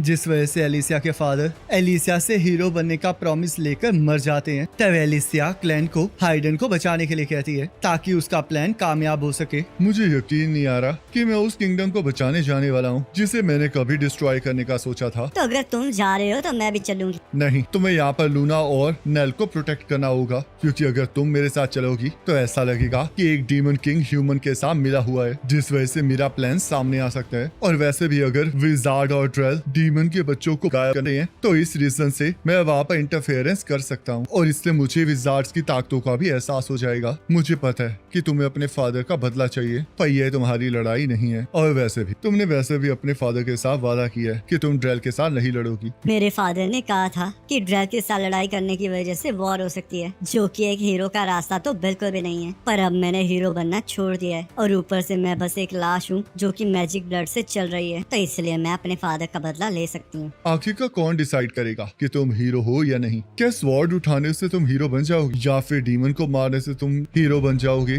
बताओ, आखिर का तुम हीरो बनना क्यों चाहती हो? मैं हीरो इसलिए बनना चाहती हूँ ताकि मैं इस दुनिया को बड़ा कर सकूँ। अगर ऐसी बात है तो तुमने नेल का वर्ल्ड तो एक्सपेंड कर ही दिया है और इसका मतलब तुम एक हीरो हो। और वैसे भी मैंने तुम्हें कभी भी हीरो से क्विट करने का ऑर्डर नहीं दिया, तो इसलिए अब ये तुम्हारी मर्जी है कि तुम्हें करना क्या है। तब क्लैन अपने असली रूप में ट्रांसफॉर्म होकर वहाँ से चला जाता है और यहाँ बुरिटो की आर्मी हाइडन के किलों को उड़ाते हुए आगे बढ़ रही होती है। तब यहाँ एस्लिन किंगडम के सोल्जर्स अभी भी बुरिटो किंगडम की आर्मी का पीछा कर रहे होते हैं ताकि वो उन्हें रोक सके। और यहाँ पर वो बंदा भी बुरिटो आर्मी का पीछा कर रहा होता है जो कि लूना को ढूंढने हाइडन कैसल गया था। तब एलिसिया और नेल एक टाउन पहुँच जाते हैं जहाँ के लोग एक गुंडे को मार रहे होते हैं जो कि बुरुको का साथी होता है। तब एलिसिया नोटिस करती है कि नेल को अभी भी गुंडों से डर लगता है, जिस वजह से वो उसे वहाँ से लेकर चली जाती है। तब वहाँ के लोगों ने बहुत सारे गुंडों को फांसी पर लटका दिया होता है। आज सिर्फ 9 ही गुंडे मिले हैं। लगता है जो उस माइन के अंदर जाइंट ऑक्टोपस की बात चल रही है वो सच है।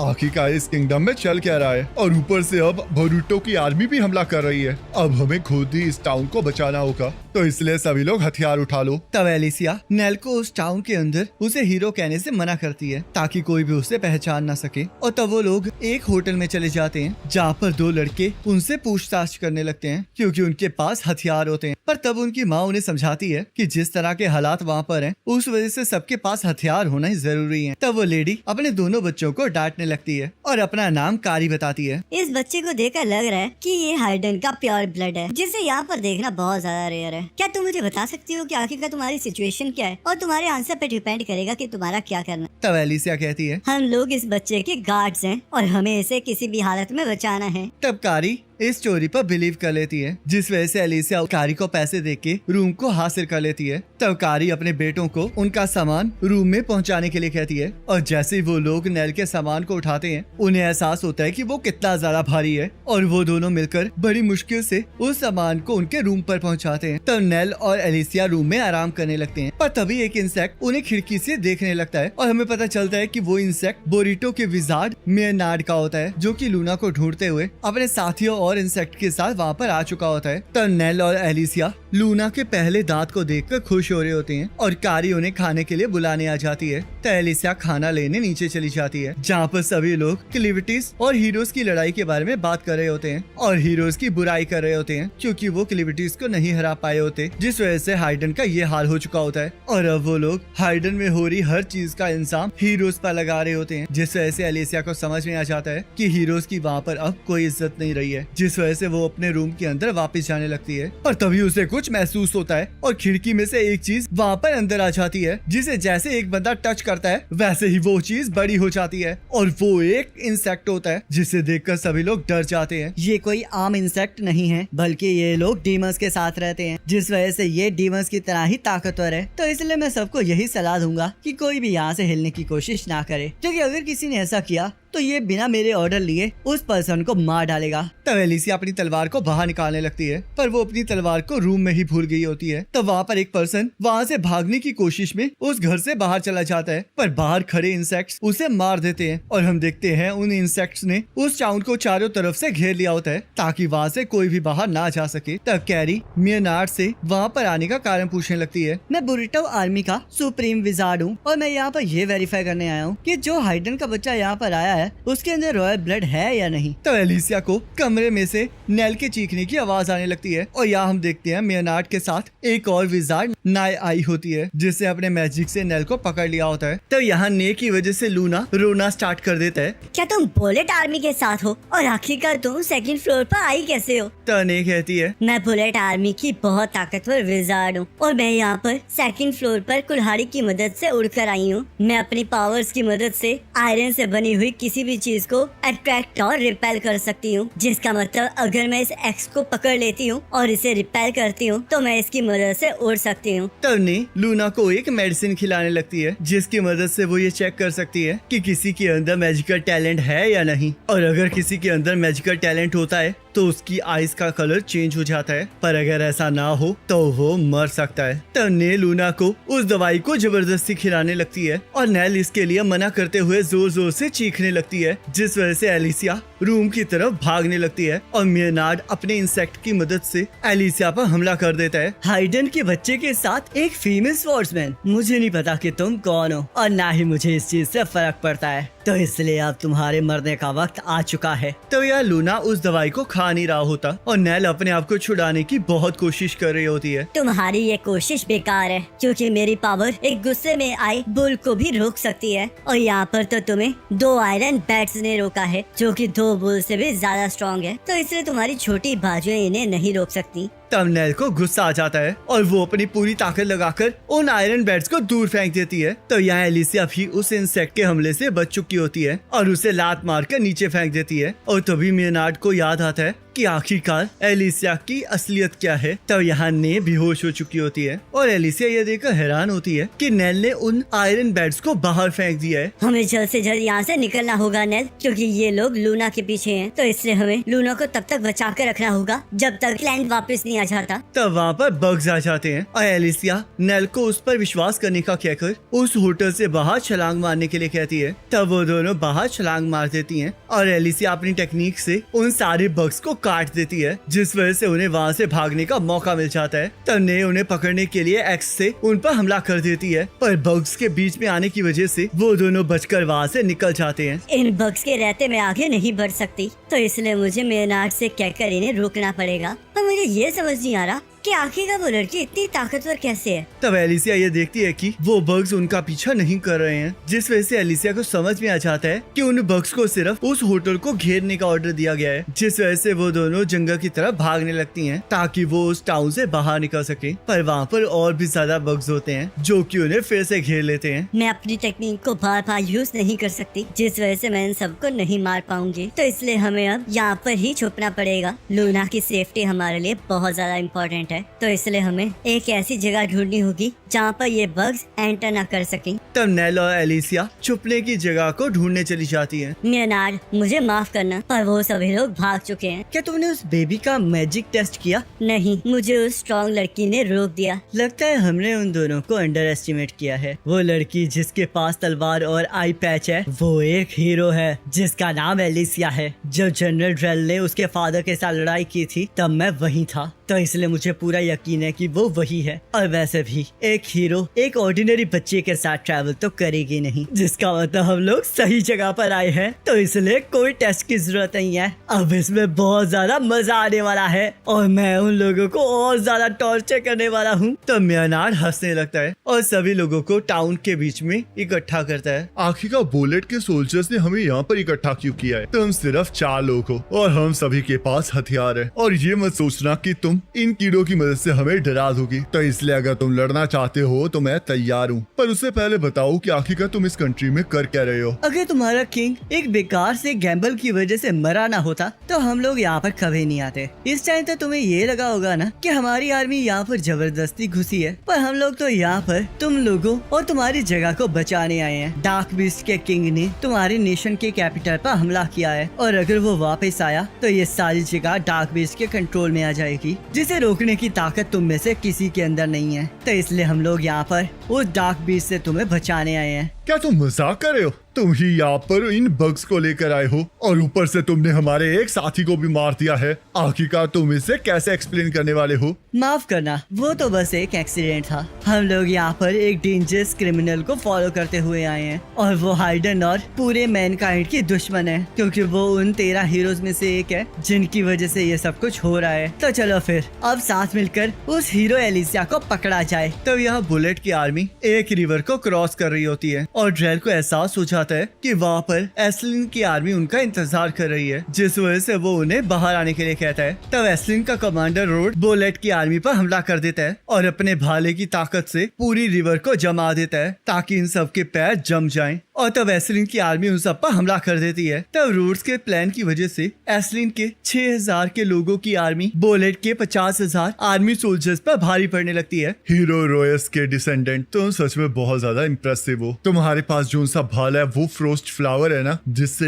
एक बार हीरो रोयस ने डार्क बीस्ट की पूरी आर्मी को हराया था और अब तुमने इसकी पावर को मास्टर कर लिया है। पर तुम इसके मैजिक की मदद से भी इस पूरी रिवर को जमा नहीं सकते, जिस वजह से तुमने अलग अलग जगह पर विजार्ड्स खड़े कर रखे हैं जिन्होंने पहले ही इस रिवर का टेम्परेचर घटा दिया था, जिसकी मदद से तुम इसे फ्रीज कर पाए हो। तब रोड्स ड्रेल पर हमला कर देता है और ड्रेल अपनी तलवार से उस हमले को रोक देता है। तब रोड अपने भाले की पावर की मदद से ड्रेल के घोड़े को जमा देता है, जिससे कि ड्रेल को लड़ाई के मैदान में उतरना पड़ता है और वो दोनों आपस में लड़ना स्टार्ट कर देते हैं। तुम सच में बहुत कमाल के फाइटर हो, पर तुम फिर भी इस दुनिया की जंजीरों को नहीं तोड़ सकते। तब ड्रेल अपनी तलवार की पावर को एक्टिवेट कर लेता है, जिस वजह से वहाँ पर एक ड्रैगन का पंजा आ जाता है और वो उसकी मदद से रोड पर हमला करके उसे दूर फेंक देता है। तब एस्लिन की आर्मी भी रोड्स की मदद करने के लिए उसकी तरफ बढ़ने लगती है, पर ड्रेल अपनी पावर की मदद से एस्लिन की आर्मी के साथ साथ अपने साथियों को भी उड़ा देता है। जो लोग इतने वीक हैं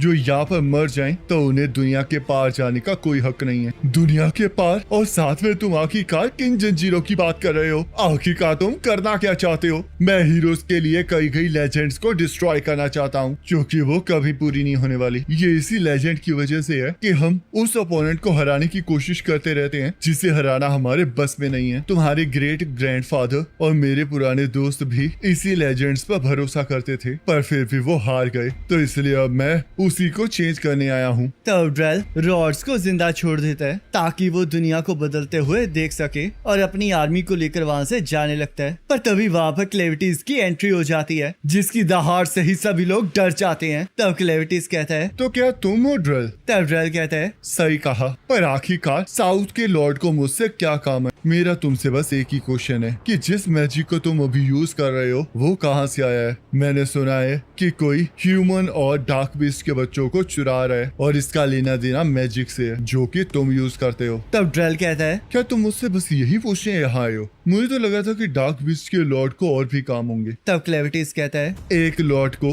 अपनी टेरिटरी में हुई घुसपैठ पर जरूर रिस्पॉन्ड करना चाहिए, और अगर कोई भी मेरी टेरिटरी को नुकसान पहुंचाएगा तो उसे भी इस नेशन के किंग की तरह मेरे हाथों मरना पड़ेगा, और यही इस दुनिया का लॉ है। कौन सा लॉ? आखिरकार इस लॉ को बनाया किसने है? तब क्लेविटीज अपनी ताकत से सबको उड़ा देता है और जैसे ड्रेल अपनी पावर का इस्तेमाल करने लगता है, वैसे ही क्लेविटीज अपनी पूंछ को उसके आर पार कर देता है, जिस वजह से ड्रेल हंसने लगता है। मुझे लगा था कि तुम वापस जरूर आओगे और इसी वजह से मैंने ये स्पेल बनाई है ताकि मैं तुम्हें यहाँ पर सील कर सकूं। तो इसलिए अब मेरे secret spell prison of dark fluid में कैद हो जाओ। तो ड्रेल अपनी बॉडी का सेक्रीफाइस कर देता है और क्लेविटिस को एक बहुत बड़े ब्लड के गोले में कैद कर लेता है। तब ड्रेल अपनी तलवार की मदद से फिर से जिंदा हो जाता है, क्योंकि अब वो और तलवार एक हो चुके होते हैं। एक डार्क बीस्ट का लॉर्ड भी अब मेरी स्पेल से आसानी से बाहर नहीं निकल सकता, तो इसलिए अब धीरे धीरे मरो क्लेविटिस। तो ड्रेल अपनी आर्मी को लेकर आगे बढ़ने लगता है और यहाँ एलिसिया और नेल अभी भी छुपने की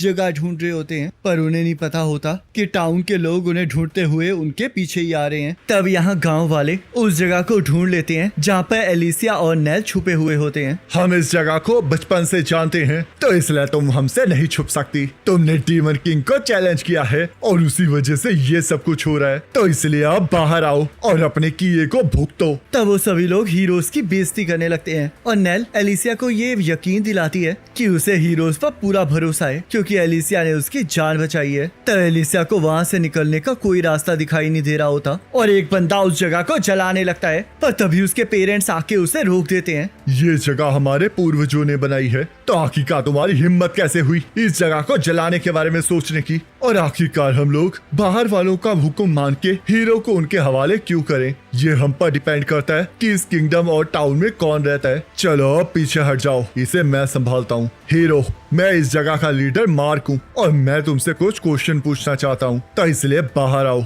और यकीन मानो कि हम अंदर वाले लोगों पर हमला नहीं करेंगे। तो एलिसिया के पास उसकी बात मानने के अलावा कोई रास्ता नहीं होता, जिस वजह से वो बाहर आ जाती है। तो तुम हो हीरो, आखिरकार तुम्हारी तलवार कहाँ पर है? वो खो चुकी है। क्या तुमने उसे बेच दिया? नहीं, क्लेविटिस के साथ लड़ते हुए मैं हार गई, जिस वजह से वो हथियार वहीं रह गया। तो इसका मतलब ये सच है कि तुम उसके साथ लड़ाई करके हार गए हो? तुम बिल्कुल ठीक कह रहे हो और मैं इसके लिए माफी मांगती हूँ। इसकी कोई जरूरत नहीं है। अगर तुम उस तलवार को बेचकर यहाँ पर आकर छुपी होती तो अब तक मैं तुम्हें मार चुका होता, पर तुम लड़ाई करके हारी हो, तो इसलिए मुझे इससे कोई दिक्कत नहीं है। सदियों से हीरोज को भेजा जा रहा है ताकि वो क्लेविटिस के साथ लड़ सकें। पर तुम्हें क्या लगता है, क्या ये सही है? क्या हमें सच में इतने सारे लोगों को सैक्रिफाइस करना चाहिए? तुम बताओ, तुमने उस माउंटेन के पार देखा है ना क्या है? तो क्या तुम्हें लगता है कि वो हमारा गोल होना चाहिए? क्या हमें सच में दुनिया को बढ़ाने के लिए डीमंस के साथ लड़ना चाहिए? तब एलिसिया को क्लेविटिस के साथ लड़ी हुई लड़ाई याद आ जाती है, जहाँ पर क्लेविटिस ने उसे आसमान में फेंक दिया था और उसने देखा था कि दुनिया कितनी बड़ी है और कितनी प्यारी है। मैं एक फेल्ड चैलेंजर हूँ, तो मुझे ये कहने का कोई हक नहीं है, पर अगर हम लोग यहीं पर जीते रहेंगे तो हमें कभी नहीं पता चलेगा कि उस तरफ क्या है। तो इसलिए मैं यही कहना चाहूंगी कि हमें दुनिया को बड़ा करने की लड़ाई जरूर लड़नी चाहिए। अगर हम लोग बिना डरे आगे नहीं बढ़ेंगे तो हमें बहुत सी चीजें पता नहीं चलेंगी,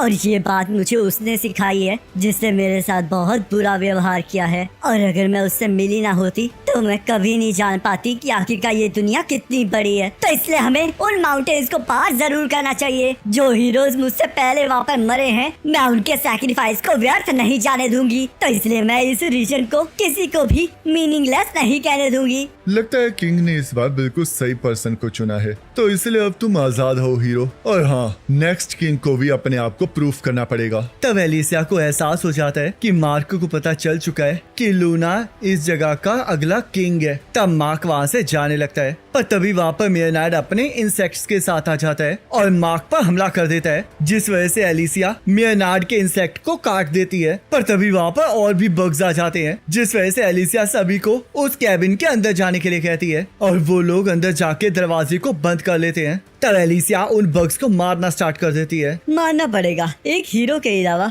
इतने सारे बग्स को कोई नहीं मार सकता। तुम्हारी सच में अपने आप को सैक्रिफाइस करने वाली इच्छा बहुत अच्छी है, पर आगे का तुम बचा किसे रही हो? तब हम देखते हैं एलिसिया के शरीर पर छोटी छोटी चींटियां चढ़ने लगती हैं और उसे एक स्पाइडर काट लेता है, जिस वजह से एलिसिया के अंदर पॉइजन फ्लो करने लगता है, क्योंकि मेयनार्ड के सारे बग्स के अंदर जहर होता है। मैंने हमेशा हीरोज से नफरत की है। पहले मैं उनसे बहुत प्यार करता था, पर बाद में मुझे उनसे नफरत हो गई, क्योंकि जब हीरोज की सबसे ज्यादा जरूरत होती है तब वो आते ही नहीं है। हीरोज से अच्छे तो वो नेबर्स होते हैं जो कि बुरे टाइम में आपका साथ देते हैं। हीरोज तो बस सजावट के लिए होते हैं, क्योंकि वो लोग कुछ नहीं बचा सकते। असली प्रोटेक्टर तो जनरल ड्रेल है, जिन्हें हीरोज से नफरत है। तब मेनार्ड के बग्स फिर से एलिसिया पर हमला कर देते हैं और एलिसिया एक एक करके उन सभी को काटना स्टार्ट कर देती है। तभी एलिसिया के मैजिक ब्लड में से क्लेविटिस बाहर आ जाता है और एलिसिया को सब कुछ जल्दी खत्म करने के लिए कहता है। तब पॉइजन की वजह से एलिसिया की स्पीड बहुत ज्यादा स्लो हो चुकी होती है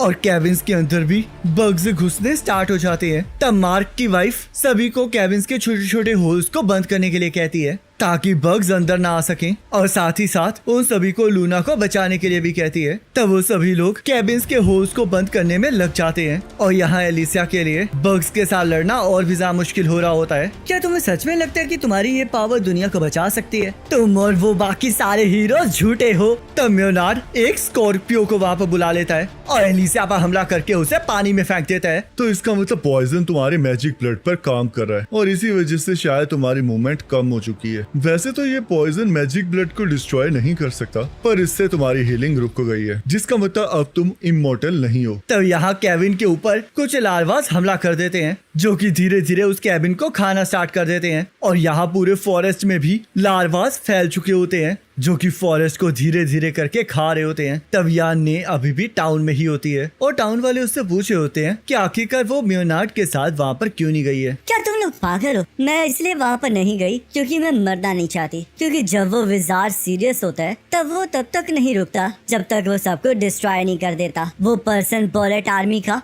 सबसे खतरनाक और ताकतवर विजार्ड है। क्या तुम्हें फॉरेस्ट की चीखें सुनाई दे रही है हीरो? ये बहुत बड़े लार्वास हैं जो कि एक सेंचुरी में बस एक बार ही जन्म लेते हैं और सब कुछ तबाह कर देते हैं, जिस वजह से हर 100 सालों में एक जगह का साइकिल चेंज होता है और मैं मैजिक से उस साइकिल को एक्सेलरेट कर सकता हूँ, जिस वजह से अब ये लार्वास यहाँ पर हैं और अब सब कुछ खत्म होने वाला है। पर रुको जरा, यहाँ के लोग तो लकड़ी से अपना काम चलाते हैं ना, तो इसका मतलब अगर फॉरेस्ट चला जाएगा तो ये लोग भी तबाह हो जाएंगे। तो ये सुनकर एलिसा को गुस्सा आ जाता है, जिस वजह से वो फिर से पानी से बाहर आके मेनार्ड पर हमला करने लगती है। पर तभी वो देखती है कि वहाँ पर बहुत सारे कुकून्स हैं जो कि बग्स में कन्वर्ट हो जाते हैं और एलिसिया पर हमला कर देते हैं। तो एलिसिया एक एक करके उन्हें मारना स्टार्ट कर देती है, पर वो उनके सामने टिक नहीं पा रही होती और मेनार्ड भी अपने स्कॉर्पियो से हमला करवा के एलिसिया को नीचे फेंक देता है, जिस वजह से सारे बग्स उसे घेर लेते हैं और वो बग्स के समुद्र में डूब जाती है। तब क्लेविटिस हीरो की तलवार को बाहर निकाल लेता है। चलो मैं तुम्हें एक बात सिखाता हूँ सर्वेंट। इस दुनिया के सारे लिविंग क्रिएचर्स पानी से बने हैं और ये सेम चीज इंसेक्ट्स पर भी अप्लाई होती है, तो इसलिए इन सारे इंसेक्ट्स को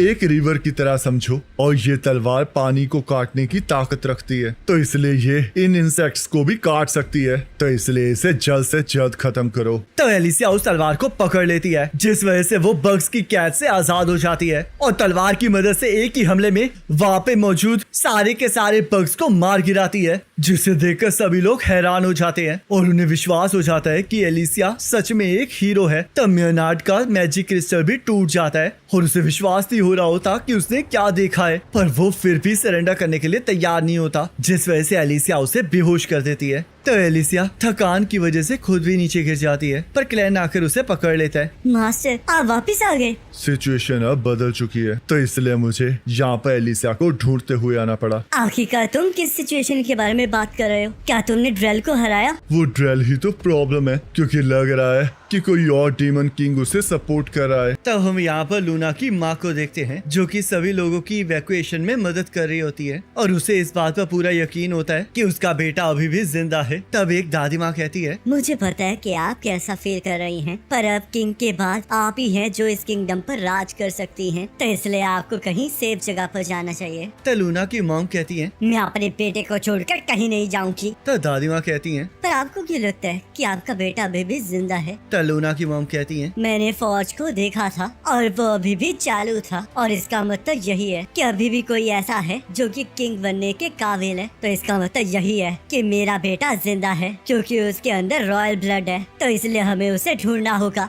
और उसे बचाना होगा, क्योंकि जब तक रॉयल फैमिली के पास फौज रहेगा तब तक ये किंगडम आबाद रहेगी। मैं तो इन सबसे पहले ही यहाँ से जाना चाहती थी, क्योंकि मुझे पहले ही एहसास हो गया था कि हीरोज डार्क बीस्ट को नहीं हरा पाएंगे। तब वहाँ पर वो बंदा वापस आ जाता है जो कि लूना को ढूंढ रहा था। प्रिंसेस ड्रेल की 50,000 आर्मी पर एस्लिन के 6,000 लोगों ने हमला कर दिया था, पर वो ड्रेल के आगे नहीं टिक पाए और उसके बाद वहाँ पर क्लिविटिस आ गया, जिसने ड्रेल की आधी आर्मी को खत्म कर दिया पर उसके बाद ड्रेल ने उसे एक अजीब से सफिया में कैद कर लिया और वो अभी भी वहीं पर कैद है और ड्रेल अपने बचे हुए साथियों के साथ इसी ओर आ रहा है। आज तक कोई भी डार्क बीस्ट को नहीं हरा पाया, तो आखिरकार ड्रेल ने ये कैसे कर लिया? ऐसा बिल्कुल नहीं होना चाहिए, क्योंकि ये सब कुछ तो हमारी कहानियों के अगेंस्ट जा रहा है। प्रिंसेस ड्रेल एक पुराना हीरो है जिसके पास हाइडन की बनाई हुई स्वॉर्ड है, तो शायद वो इसी वजह से क्लेविटीज को हरा पाया है। ड्रेल हीरो कहलाने के लायक बिल्कुल भी नहीं है, क्योंकि उसने दूसरी नेशन पर हमला किया है। तब प्रिंसेस ये डिसाइड करती है कि अब वो ड्रेल के वेपन को तोड़ कर रहेंगी, क्योंकि हाइडन के पास हैमर ऑफ द किंग्स होता है, जिसके जरिए हीरोज के वेपन्स को बनाया भी जा सकता है और तोड़ा भी जा सकता है। तब ग्रैंडमा इस चीज के लिए मना करने लगती है, क्योंकि उस हैमर को सिर्फ किंग को ही उठाना चाहिए। पर प्रिंसेस किसी की बात नहीं सुनती और लड़ने के लिए तैयार हो जाती है और बाकी आर्मी को भी इकट्ठा होने के लिए कहती है। तब यहाँ ड्रेल भी अपनी आर्मी को लेकर कैसल के करीब पहुँच जाता है और यहाँ मियोनार्ड को हराने के बाद सभी लोग हीरोज से बहुत खुश होते हैं और उनके अंदर हीरोज के लिए पैदा हुई नफरत खत्म हो चुकी होती है। तब एक बंदा मियोनार्ड के एक साथी ने को पकड़ कर ले आता है और एलिसिया उससे नेल को लाने के लिए कहती है, जिसके लिए वो खुशी खुशी मान जाता है। आखिरकार अब तुम लोगों ने मुझे क्यों पकड़ रखा है? क्या मैं घर जा सकती हूँ? आखिरकार अब ये कौन है? ये लड़की लूना के पीछे आई थी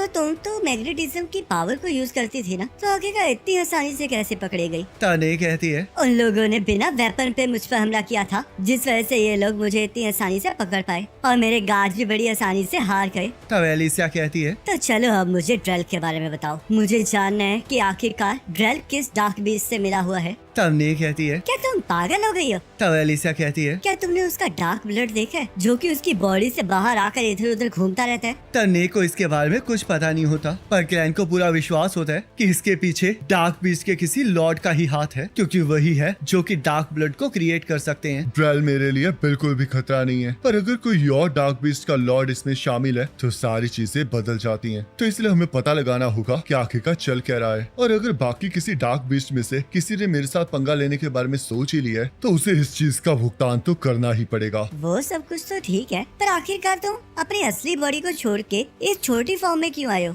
मैं अपनी बॉडी को छोड़कर वहाँ पर नहीं आया हूँ, बस एक चीज छोड़कर आया हूँ जो कि मेरी शैडो में छुपी हुई है। अगर मैं उन्हें ये सोचने दूंगा कि उन्होंने मुझे हरा दिया है तो मुझे इस बात की चिंता करने की जरूरत नहीं पड़ेगी कि वो लोग मेरे पीछे पड़े हैं, जिसका मतलब मैं कहीं भी जा सकता हूँ और अपने दुश्मनों पर सरप्राइज अटैक कर सकता हूँ। ड्रेल को हराना ही काफी नहीं होगा, हमें ये भी पता लगाना होगा कि आखिरकार इसके पीछे है कौन। तब ने उन्हें बार बार बुला रही होती है, पर कोई भी उसकी बात का जवाब नहीं दे रहा होता, जिस वजह से वो चीख के उन्हें बुलाने लगती है और उन्हें बताती है कि वो लोग तो बस हाइडन के फॉर्ज को हासिल करने आए थे, जिसके लिए उन्हें प्रिंस की जरूरत थी। तब ने अपने हाथों की गॉन्टलेट्स को खोल देती है, जिस वजह से वो उन पर अपनी मैग्नेटिज्म की पावर का इस्तेमाल कर पाती है और वहाँ से उड़ जाती है। तब यहाँ मार्क के बेटे लूना और नेल को एक कैरेज में ला रहे होते हैं, जिसके ऊपर आयरन व्हील्स लगे होते हैं, और जैसे ने उन्हें देखती है वो अपनी मैग्नेटिज्म की पावर से उन दोनों भाइयों पर हमला करके कार्ड को लेकर वहाँ से उड़ जाती है। पर तभी क्लेन कहीं से वहाँ पर आ जाता है और उसे जल्द से जल्द ड्रेल के पास चलने के लिए कहता है। तब ने उसे देखकर हैरान हो जाती है और एलिसिया उस पर हीरो की तलवार पॉइंट कर देती है। हमने जानबूझकर इस कैरेज को प्रिपेयर किया था ताकि तुम हमें जल्द से जल्द ड्रेल तक ले जा सको। तो चलो अब बातें कम करो और हमें वहाँ पर ले चलो, और याद रखना मेरी तलवार आयरन की नहीं बनी है, तो इसका मतलब अगर तुमने थोड़ी सी भी चालाकी की तो मैं तुम्हें वही मार दूंगी।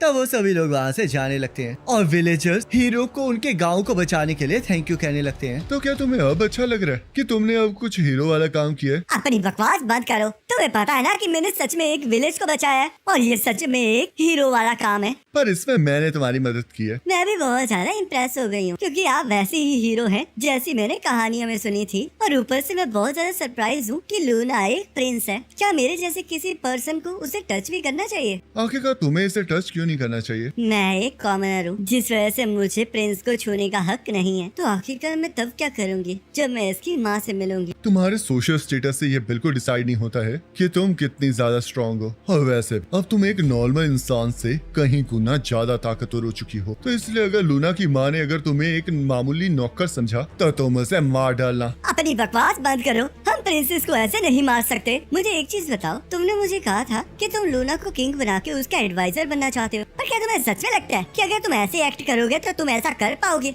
हाँ, मुझे तो ऐसा ही लगता है। नहीं नहीं, तुम ऐसे एडवाइजर कभी नहीं बन सकते। तब क्लैन ने को जल्द से जल्द उन्हें रॉयल कैपिटल पहुंचाने के लिए कहता है और ने अपनी स्पीड को तेज कर देती है, जिस वजह से एलिसिया ड्रेल के साथ लड़ने के लिए तैयार हो जाती है। और क्योंकि क्लैन अपने बारे में किसी को नहीं बताना चाह रहा होता, तो इसलिए वो एलिसिया को अकेले ही ड्रेल को संभालने के लिए कहता है, जिसके लिए एलिसिया हामी भर देती है क्योंकि उसे ड्रेल से उसके फादर की मौत का बदला लेना होता है। तब यहाँ एलिसिया को ड्रेल दिखाई दे जाता है, जिस वजह से वो ने को कैरेज को उसकी तरफ मोड़ने के लिए कहती है। तब यहाँ ड्रेल प्रिंसेस की तरफ बढ़ रहा होता है और प्रिंसेस भी अपने सोल्जर के साथ उस पर हमला कर देती है, जहाँ हम देखते हैं सोल्जर्स के पास भी हाइडन के बने हुए हथियार होते हैं, पर वो फिर भी ड्रेल का मुकाबला नहीं कर पा रहे होते और ड्रेल उन्हें अकेले ही उड़ाते हुए आगे बढ़ रहा होता है। तब ड्रेल सोल्जर्स को उड़ाता हुआ सीधा प्रिंसेस के पास पहुंच जाता है और उसका गला पकड़ के उसे हवा में लटका देता है। एक क्राउन प्रिंसेस होने के नाते तुम सच में बहुत ज्यादा ब्रेव हो, पर तुम कभी भी यहाँ की किंग नहीं बन सकती। मुझे पता है, और ये इसलिए है क्योंकि मेरे अंदर रॉयल ब्लड नहीं है। तुमने बिल्कुल सही कहा, क्योंकि जिसके अंदर सबसे ज्यादा ताकतवर रॉयल ब्लड होगा वही किंग बन सकता है। और अगर किंग के डायरेक्ट वंशज मर जाएं, तो उनके सबसे करीबी रिलेटिव किंग बन सकते हैं, और यही इस दुनिया का लॉ है। पर मैं इस चीज को डिस्ट्रॉय करने आया हूँ ताकि इस दुनिया की नकली किस्मत तबाह हो सके। आखिरकार तुम हो कौन? तुम एक किंग नहीं हो, तो इसलिए तुम्हें ये जानने का कोई हक नहीं है। अगर मैं इस हैमर से इसके वेपन पर हमला करूंगी तो इसका वेपन डैमेज हो सकता है, पर मैं इस टाइम इसके वेपन तक नहीं पहुंच सकती, तो इसलिए मुझे एक चांस चाहिए ताकि मैं इसके वेपन पर हमला कर सकूं, जिससे कि हमारे लड़ाई को जीतने के चांसेस बढ़ सकते हैं। तब एलिसिया वहाँ पर आ जाती है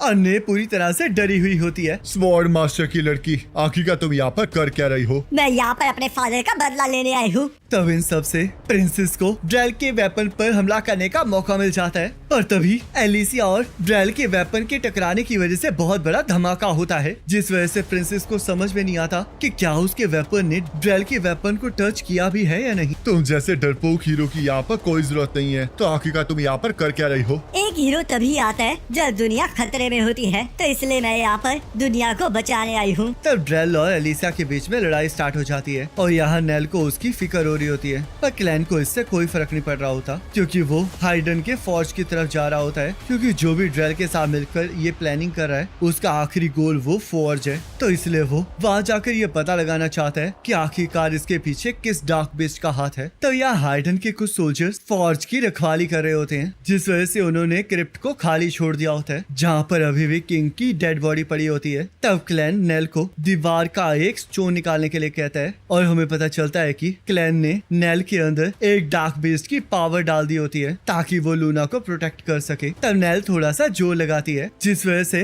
दीवार का एक ब्लॉक बाहर निकल जाता है और सीधा उन सोल्जर्स पर जा गिरता है जो कि फौज की रखवाली कर रहे होते हैं, जिस वजह से वो लोग जख्मी हो जाते हैं और उनकी चीखें सुनकर नेल को चिंता होने लगती है। पर क्लैन उसे समझाता है कि उससे वहम हुआ है और वो उन सभी सोल्जर्स को अपनी शैडोज के अंदर कैद कर लेता है ताकि नेल को कुछ पता न चले। तब वो लोग फौज के पास पहुंच जाते हैं। ये वही जगह है जहाँ पर मुझे लूना मिला था। ये सच है कि एक बच्चा ये नहीं चूज कर सकता कि वो कहाँ पर पैदा होगा, पर उसकी तकदीर इसी बात से डिसाइड होती है कि वो बच्चा कहाँ और कब पैदा हुआ है। तो इसलिए कोई भी अपनी बिगिनिंग चूज नहीं कर सकता, पर वो ये चूज कर सकता है कि उसे उसके आगे क्या करना है। तब क्लैन लूना के हाथ को उस फौज के सामने रखे एक स्टोन पर रखता है, जिससे कि वो स्टोन एक्टिवेट हो जाता है। चलो लूना, अब देखिए कि तुम्हारे फ्यूचर में क्या लिखा है। तब यहाँ ग्रेट उस जगह पर पहुंच जाता है जहाँ पर क्लेविटीज कैद होता है। ये तो क्लेविटीज है, पर आखिरकार ये इस स्फीयर से बाहर क्यों नहीं आ रहा है? तब ग्रेट उस स्फीयर को एक जोरदार लात मारता है, पर वो स्फीयर टच से मस भी नहीं होता। तब एस्लिन आर्मी का कमांडर रोड ग्रेट से मिलने आ जाता है, पर ग्रेट उस पर बिल्कुल ध्यान नहीं देता और वहाँ से जाने लगता है। रुको जरा, तुम अभी अभी ऊपर से गिरे हो, इसका मतलब तुमने मैजिक का इस्तेमाल किया है। प्लीज अपना मैजिक को यूज करके मुझे भी हाइडन के पास ले जाओ। तब ग्रेट कहता है, मेरी आंखें बहुत अच्छी हैं, तो इसलिए मैंने दूर से ही देख लिया था कि ड्रेल ने तुम्हारा बुरा हाल कर दिया है। तो अब तुम अगर वहाँ गए तो वहाँ पर जाकर मारे जाओगे। तो रॉड्स कहता है, पर फिर भी मैं हाइडन के फौज को चोरी होते हुए नहीं देख सकता, क्योंकि इससे बहुत कुछ बुरा हो सकता है और ड्रेल और उसके साथी इसे यूज करके मैजिक के थ्रू वर्ल्ड को रीशेप करने वाले हैं। तब ग्रेट जैसे ही मैजिक के बारे में सुनता है उसे डीमन किंग ज़ेविथियर की बात याद आ जाती है, जिसे एहसास है कि मैजिक की वजह से कुछ बुरा होने वाला है। तब ग्रेट ये डिसाइड करता है कि अब वो क्लैन की तरह ही एक ह्यूमन की मदद से इन्वेस्टिगेशन करेगा, जिस वजह से वो ग्रेट को रॉयल कैपिटल ले जाने के लिए तैयार हो जाता है। पर वो उसके सामने एक कंडीशन रखता है कि रोड्स ग्रेट के किसी भी काम में दखल अंदाजी नहीं करेगा और अगर उसने ऐसा किया तो वो उसे मार डालेगा। तो रोड्स इस बात के लिए मान जाता है और ग्रेट मैजिक का नाम लेके अपने हाथों को विंग्स में कन्वर्ट कर लेता है, जिस पर रोड्स विश्वास कर लेता है और वो लोग उड़ते हुए रॉयल कैपिटल की तरफ बढ़ने लगते हैं। तब यहाँ लूना के हाथ रखने के बावजूद भी हाइडन के फोर्स का दरवाजा नहीं खुल रहा होता, जिस वजह से क्लैन को कुछ समझ नहीं आता और उसे यह भी यकीन होता है कि वो लोग चीजों को तोड़कर अंदर नहीं घुस सकते, जिस वजह से क्लैन उस फोर्स को देखने ऊपर चला जाता है जहाँ से बहुत सारी हीट बाहर निकल रही होती है। पर क्योंकि क्लैन डीमन किंग होता है तो इसलिए वो बीच में कूद जाता है। तो यह लूना और नेल के सामने हाइडन का पुराना किंग आ जाता है, जिसे देखकर वो दोनों डर जाते हैं। तब यहाँ क्लैन ईंट को नीचे फेंक देता है और उसी की शैडो के अंदर छुपकर नीचे आ जाता है, क्योंकि क्लैन को पता होता है कि अगर वो फोर्स की हीट के अंदर डायरेक्टली जाएगा तो वो जल जाएगा। ये एक नॉर्मल हीट नहीं है और ऊपर से मैं इस फोर्स को अंदर से इंस्पेक्ट भी करना चाहता हूँ, पर इस टाइम ये करना इम्पॉसिबल है। तो आखिरकार अब मैं क्या करूँ? तब क्लैन नोटिस करता है कि फोर्स का दरवाजा खुल चुका है और बाहर नेल बेहोश पड़ी है। तब हाइडन का किंग लूना को लेकर क्लैन के सामने आ जाता है और हम देखते हैं उसकी गर्दन उसके हाथों में होती है। मुझे कभी नहीं लगा था कि हाइडन का सिर कटा हुआ किंग मुझे मिलने खुद आएगा। तब यहाँ ड्रेल और एलिसिया लड़ाई कर रहे होते हैं और ड्रेल एलिसिया पर भारी पड़ रहा होता है। तुम अभी भी अपने फादर स्वॉर्ड सेंट के लेवल तक नहीं पहुँची हो। तब ड्रेल एलिसिया को हमला करके दूर फेंक देता है और खुद वापस फोर्स की तरफ जाने लगता है, जिस वजह से एलिसिया फिर से उसके पीछे जाने लगती है। तब सोल्जर्स ड्रेल के ऊपर एरोज से हमला कर देते हैं, पर ड्रेल उन सभी एरोज को रोक देता है। तब एलिसिया भी शोरियो टेक्निक का इस्तेमाल करके ड्रेल पर हमला कर देती है, पर ड्रेल उसके हमले को रोक लेता है। ये टेक्निक मैंने ही स्वॉर्ड सेंट को सिखाई थी। तब ड्रेल फिर से एलिसिया पर हमला कर देता है, जिससे एलिसिया फिर से दूर जाकर गिरती है, पर उसने अपने आप को उस टेक्निक से बचा लिया होता है। तुम बच गई हो। सच में मुझे स्वॉर्ड सेंट की बेटी से यही उम्मीद थी। आखिरकार तुम्हारे मेरे फादर के साथ रिलेशन क्या है? स्वॉर्ड सेंट मार्गो और मैं तलवारबाजी के सेम ही स्कूल में थे, जहाँ पर हमने तलवार चलाना सीखा और उसके बाद हम हीरो बनने के लिए एक दूसरे के अपोनेंट बन गए। लगता है तुमने इसके बारे में नहीं सुना है। तो चलो मैं तुम्हें बताता हूँ कि लोग मुझे ड्रैगन स्लेयर क्यों कहते हैं और तुम्हारे फादर ने हीरो बनने का सपना क्यों छोड़ा था। तब हमें 25 साल पहले का सीन दिखाया जाता है, जहाँ पर एस्लिंग की कैपिटल में एक फाइटिंग टूर्नामेंट चल रहा होता है। आज का फाइनल मैच एक ही क्लास के 2 स्टूडेंट्स के बीच में है, जिसमें एक्टिंग मास्टर ड्रेल को सभी लोग जीतता हुआ देखना चाहते हैं और दूसरा उसका स्टूडेंट मार्गो, जो कि काफी ज्यादा जीनियस है। तो इसलिए आज के मैच को जो भी जीतेगा उसे हाइडन की बनाई हुई स्वॉर्ड मिलेगी। तब मार्गो और ड्रेल सीरियसली लड़ाई करना स्टार्ट कर देते हैं और मार्गो ड्रेल को हरा देता है और इस बात का ड्रेल को कोई अफसोस नहीं होता, क्योंकि उसे पता होता है कि मार्गो एक जीनियस है। तब एस्लिन के किंग मार्गो को स्वॉर्ड सेंट का टाइटल देते हैं और हाइडन के किंग उसे हीरो की तलवार दे देते हैं। जब तुम इस तलवार को पकड़ोगे तब तुम एक हीरो बन जाओगी और उसके बाद तुम्हें अपने हीरोज की ड्यूटीज को पूरा करना होगा। तुम्हें डीमंस के साथ लड़के लोगों को बचाना पड़ेगा और चारों डीमन किंग्स को हराकर इस वर्ल्ड को एक्सपेंड करना होगा। क्या तुम्हें ये मंजूर है? तब मार्गो इसके लिए मान जाता है और जैसे ही अपनी तलवार निकालता है वैसे उसे उसकी पावर महसूस होने लगती है। तब किंग उसे बताते हैं कि अभी उसकी तलवार इनकम्प्लीट है और उसे खुद ही उस तलवार को कंप्लीट करना पड़ेगा, जिसके बारे में मार्गो को कुछ पता नहीं लगता और वो इसके बारे में किंग से पूछने लगता है। जिस पहले क्रिएचर को तुम इस स्वॉर्ड से मारोगे उस चीज पर डिपेंड करेगा कि इस तलवार की नेचर क्या होगी। ये तलवार डीमंस की सोल्स को पकड़ कर रखती है और जब ये तलवार उन डीमंस की सोल्स को एब्जॉर्ब करेगी तब ये तुम्हें यूनिक पावर और इमोर्टैलिटी प्रोवाइड करेगी। तो इसलिए अपने पहले किल को थोड़ा सोच समझ के चुनना। तब ड्रेल और मार्को एक रेस्टोरेंट में चले जाते हैं, जहाँ मार्को ड्रेल को बताता है कि अब वो एक पार्टी को फॉर्म करके नॉर्दर्न ड्रैगन की तरफ जाएगा, क्योंकि अगर वो छोटे मोटे डीमंस के ऊपर उस तलवार की पावर का इस्तेमाल करेगा तो उस तलवार की पावर वेस्ट हो जाएगी, जिस वजह से वो उस तलवार का पहला शिकार उस ड्रैगन को बनाना चाहता है। तो नॉर्दर्न ड्रैगन का नाम सुनकर ड्रेल शॉक हो जाता है, क्योंकि वो ड्रैगन एक डीमन किंग वार्डन का गार्डियन होता है, जिस वजह से ड्रेल इसके लिए मना करने लगता है। पर मार्गो उसे समझाता है कि अगर उसे डीमन किंग को मारना है तो उसे उस ड्रैगन को तो हराना ही पड़ेगा। क्या तुम पागल हो? क्या तुम सच में डीमन किंग्स को चैलेंज करने वाले ट्रेडिशन को अपनाओगे? ये वो चैलेंज है जिसे 1000 सालों में कोई नहीं तोड़ पाया। तब मार्गो इस चैलेंज के लिए तैयार होता है, जिस वजह से वो पार्टी को फॉर्म करने जाने लगता है और ड्रेल को भी अपने साथ चलने के लिए कहने लगता है। पर ड्रेल को उस ट्रेडिशन पर कोई भरोसा नहीं होता, जिस वजह से उसे लग रहा होता है कि मार्गो बेवकूफी कर रहा है। पर उसे इस बात का पूरा भरोसा होता है कि अगर वो ट्रेडिशन सच है तो सिर्फ मार्गो के पास ही वो ताकत है जो कि उस ट्रेडिशन को फुलफिल कर सकती है। तब ड्रेल कुछ बंदों के साथ टकरा जाता है, जिसके बारे में वो मार्गो से पूछने लगता है। ये लोग मैजिशियंस हैं। हाइडन की कहानी के हिसाब से हीरोज हाइडन के वेपन्स की मदद से डीमन किंग्स को हराएंगे, पर मैजिशियंस के हिसाब से हीरोज उनसे मैजिक सीखेंगे और उसकी मदद से डीमंस को हराएंगे।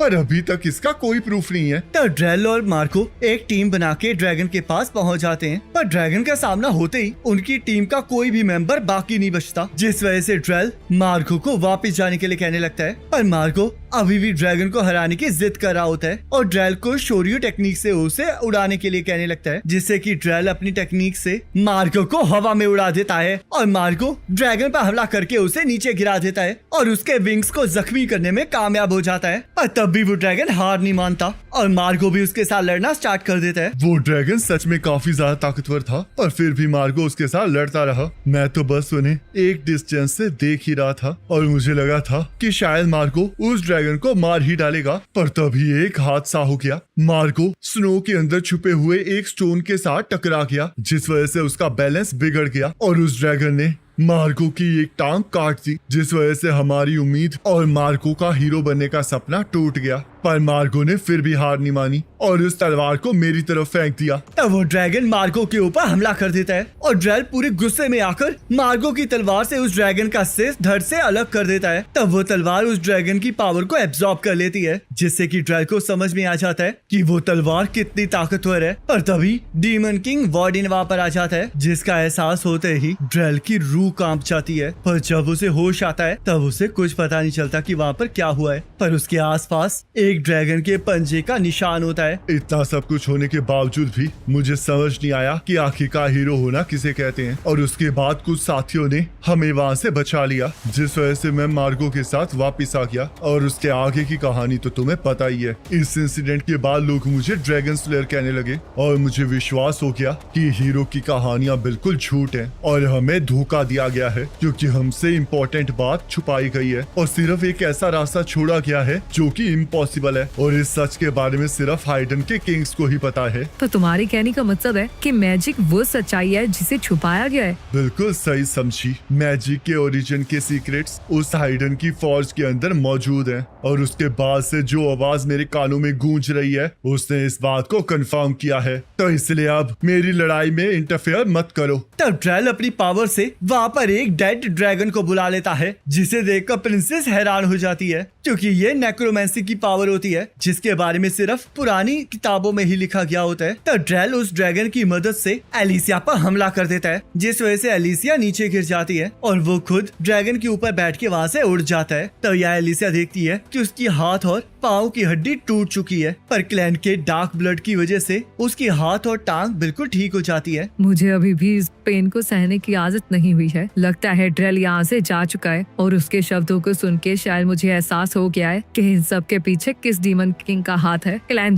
क्या तुम मुझे सुन रहे हो? थोड़ा शांत हो जाओ, क्योंकि यहाँ की सिचुएशन भी काफी ज्यादा इंटरेस्टिंग हो रही है। मुझे नहीं पता कि ऐसा क्यों है, पर हाइडन का हेडलेस किंग अपने ग्रैंडसन को फॉर्ज के अंदर डालने जा रहा है। तब यहाँ एलिसिया को कुछ समझ नहीं आ रहा होता कि आखिर क्लैन ऐसा क्यों कह रहा है कि हाइडन का सिर कटा हुआ किंग लूना को फोर्ज में डालने वाला है। तो एलिसिया से मिलने लूना की मॉम आ जाती है और उससे बाकी हीरोज के बारे में पूछने लगती है, जिस वजह से उसे पता चलता है कि एलिसिया के अलावा बाकी सभी हीरोज मर चुके हैं। पर उसे इस बात बात की खुशी होती है कि उनकी साइड एक हीरो है जो कि ड्रेल को रोकने की ताकत रखती है। तो एलिसिया प्रिंसेस को बताती है कि उनका बेटा अभी भी जिंदा है, जिसे सुनकर प्रिंसेस बहुत ज्यादा इमोशनल हो जाती है और अपने बेटे के बारे में पूछने लगती है। तो एलिसिया प्रिंसेस को बताती है कि उसका बेटा अभी उसके एक साथी के पास है जो कि फोर्ज की तरफ गया है और ड्रेल भी वहीं जा रहा है, जिस वजह से एलिसिया को भी ड्रेल को रोकने के लिए वहां जाना पड़ेगा। तब प्रिंसेस अपने बच्चे के बारे में सोचकर एलिसिया के साथ चलने की जिद करने लगती है, जिस वजह से एलिसिया को उन्हें साथ लेकर जाना पड़ता है। तब हम यहाँ पर फोर्ज के अंदर का सीन देखते हैं।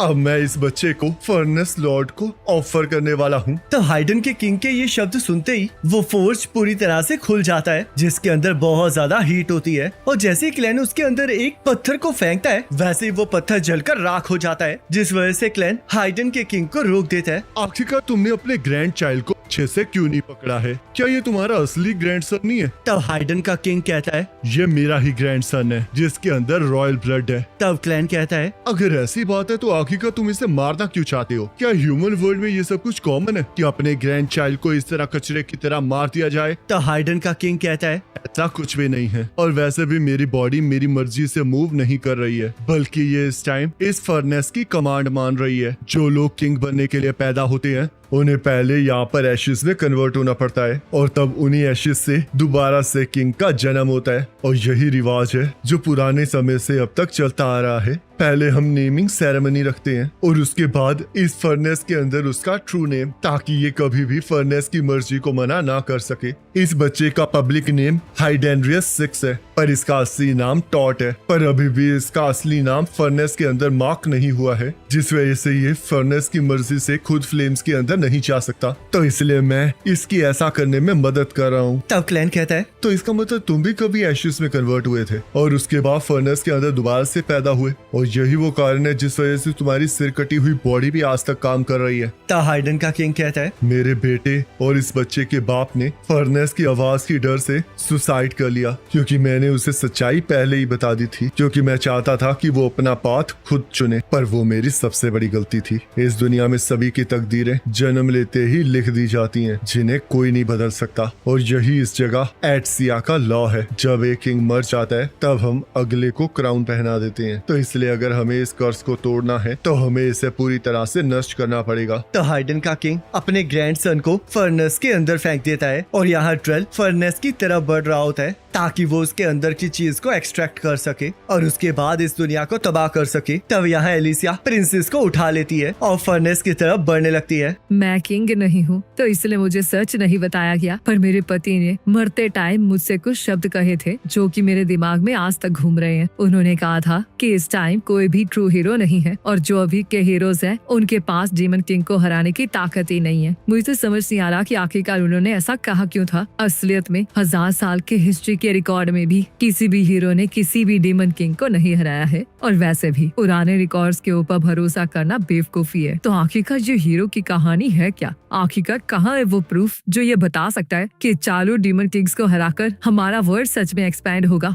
आखिरकार ये कहानी बनाई किसने है? मेरे हस्बैंड ने कभी भी इन सवालों का जवाब दिया ही नहीं, पर मुझे पूरा यकीन है कि एक किंग को सच्चाई पता होती है, पर फिर भी वो उसे छुपाते हैं। तो अगर ये सच है कि डीमन किंग को हीरोज नहीं हरा सकते तो तुम तेरा को ऐसे भेजना बिल्कुल गलत था, और अगर ऐसा करने के पीछे भी कोई रीजन था तो फिर भी उन्हें सच्चाई बतानी चाहिए थी और कोई ऐसी स्ट्रेटेजी बनानी चाहिए थी जिससे जीत पॉसिबल हो सके ताकि मासूम लोगों की जान ना जाए। मैं अपने बेटे को ऐसा किंग कभी नहीं बनने दूंगी। मुझे कॉम्प्लेक्स मैटर्स कभी समझ नहीं आते हैं, पर मुझे इतना पता है कि चाहे हीरो की कहानी सच्ची हो या ना हो, पर हम लोग 4 डीमन किंग्स को हराकर इस दुनिया को एक्सपैंड जरूर कर सकते हैं। किसी अनजान चीज को जानना और स्ट्रेंथ के पीछे भागना ह्यूमैनिटी के नेचर में है, जिसे सप्रेस नहीं किया जा सकता। चाहे मुझे नहीं पता कि हीरो होना किसे कहते हैं, पर मुझे इतना लगता है कि हीरोज वो होते हैं जो अपनी डेस्टिनी को फेस करते हैं, चाहे ह्यूमंस हो या बीस्ट। अगर उनके अंदर ये स्पिरिट है तो उनमें से कोई भी हीरो हीरो बन सकता है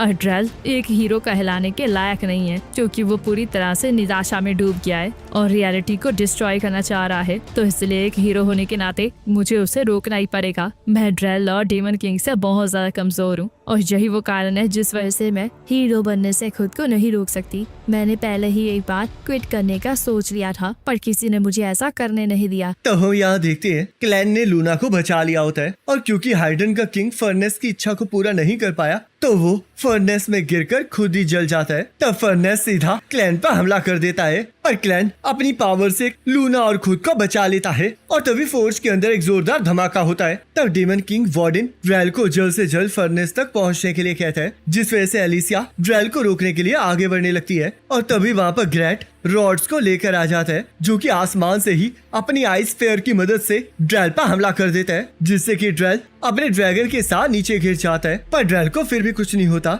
और वो रोड्स को लात मारकर दूर फेंक देता है और जैसे अपनी तलवार से उस पर हमला करने लगता है एलिसिया आकर उसे रोक देती है। तब रोड्स और एलिसिया ड्रेल को हराने के लिए एक दूसरे के साथ हाथ मिला लेते हैं क्योंकि उन्हें एहसास हो गया होता है कि वो अकेले उसे नहीं हरा पाएंगे। तब ड्रेल उन्हें समझाता है कि चाहे वो मिल भी जाए तब भी वो इस टाइम ड्रेल की फॉर्म को नहीं हरा पाएंगे। तब ड्रेल अपनी दो आंखों को और खोल लेता है और सीधा एलिसिया और रॉड्स पर हमला करके उन्हें दूर फेंक देता है और वो दोनों चाह कर भी ड्रेल के हमले को नहीं रोक पा रहे होते। तब ड्रेल एलिसिया को जख्मी कर देता है और जैसे उन पर दोबारा से हमला करने लगता है वैसे ही एलिसिया रॉड्स को आइस बनाने के लिए कहती है। तब रॉड आइस को बनाकर ड्रेल की तरफ लॉन्च कर देता है जिससे कि ड्रेल बच जाता है पर हम देखते हैं उस आइस के ऊपर एलिसिया होती है। तब रॉड्स जमीन पर भी आइस का एक पहाड़ बना के ड्रेल के एक पैर को जकड़ लेता है जिस वजह से एलिसिया को ड्रेल पर हमला करने का मौका मिल जाता है और वो ड्रेल को बीच में से चीर देती है पर ड्रेल की पूरी बॉडी मैजिक ब्लड में कन्वर्ट हो जाती है और उसकी तलवार एलिसिया पर हमला करके उसका वो हाथ काट देती है जिसमें हीरो की तलवार होती है। तब ड्रेल मैजिक ब्लड से अपनी बॉडी को फिर से बना लेता है। चाहे उम्मीद हो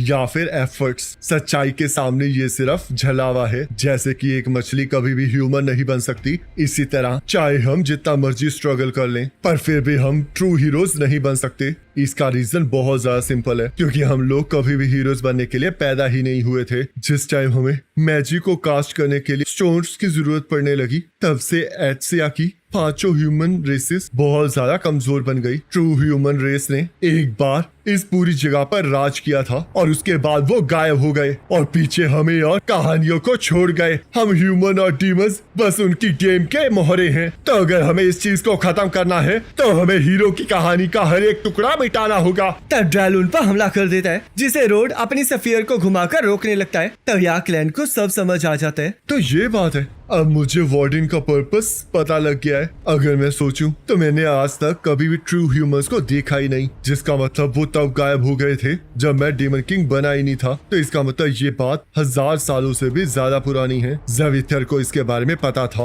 पर उसने कभी भी मुझे इसके बारे में नहीं बताया। वैसे ये भी कितनी अजीब बात है कि वो चीज जिसके अंदर हीरो की कहानी के टुकड़े हैं वो ये बुक ऑफ टॉर है। किसी तरह मैं इसके टाइटल को पढ़ सकता हूँ और वो भी इस वजह से है क्योंकि मैं अपनी शैडो से इसकी लाइट को छीन रहा हूँ। वो फर्नेस मटेरियलाइज होते ही गायब हो गया। तो इसका मतलब ये है फर्नेस लॉर्ड की ट्रू फॉर्म। यकीन नहीं आ रहा कि एक मामूली सी बुक ने हाइडन के किंग को एशेस में कन्वर्ट कर दिया और उसे दोबारा से पैदा किया। क्या ये किसी तरह का कोई मैजिक है? क्या इसी के कारण एलिसिया ने मेरे खिलाफ स्वॉर्ड उठाई थी? क्या इसी की वजह से लूना चलने वाला था? क्या इसी की वजह से मैंने सिटीज को डिस्ट्रॉय किया और ह्यूमैनिटी को मारना चाहा? तब क्लैन जोर जोर से हंसने लगता है और उसे ये सब कुछ मीनिंगलेस लगने लगता है। मैंने अपनी पूर्वजों की मेमोरीज को इनहेरिट नहीं किया पर फिर भी जब मैं डीमन किंग बना तब मुझे लगा कि मुझे उस प्लेस को बचाना चाहिए और ये सब कुछ एक एक्सटेंट रेस की डेड लेजेंड की वजह से था। बर्थ और डेस्टिनी में कोई कनेक्शन नहीं है। ये सब कुछ मीनिंगलेस है।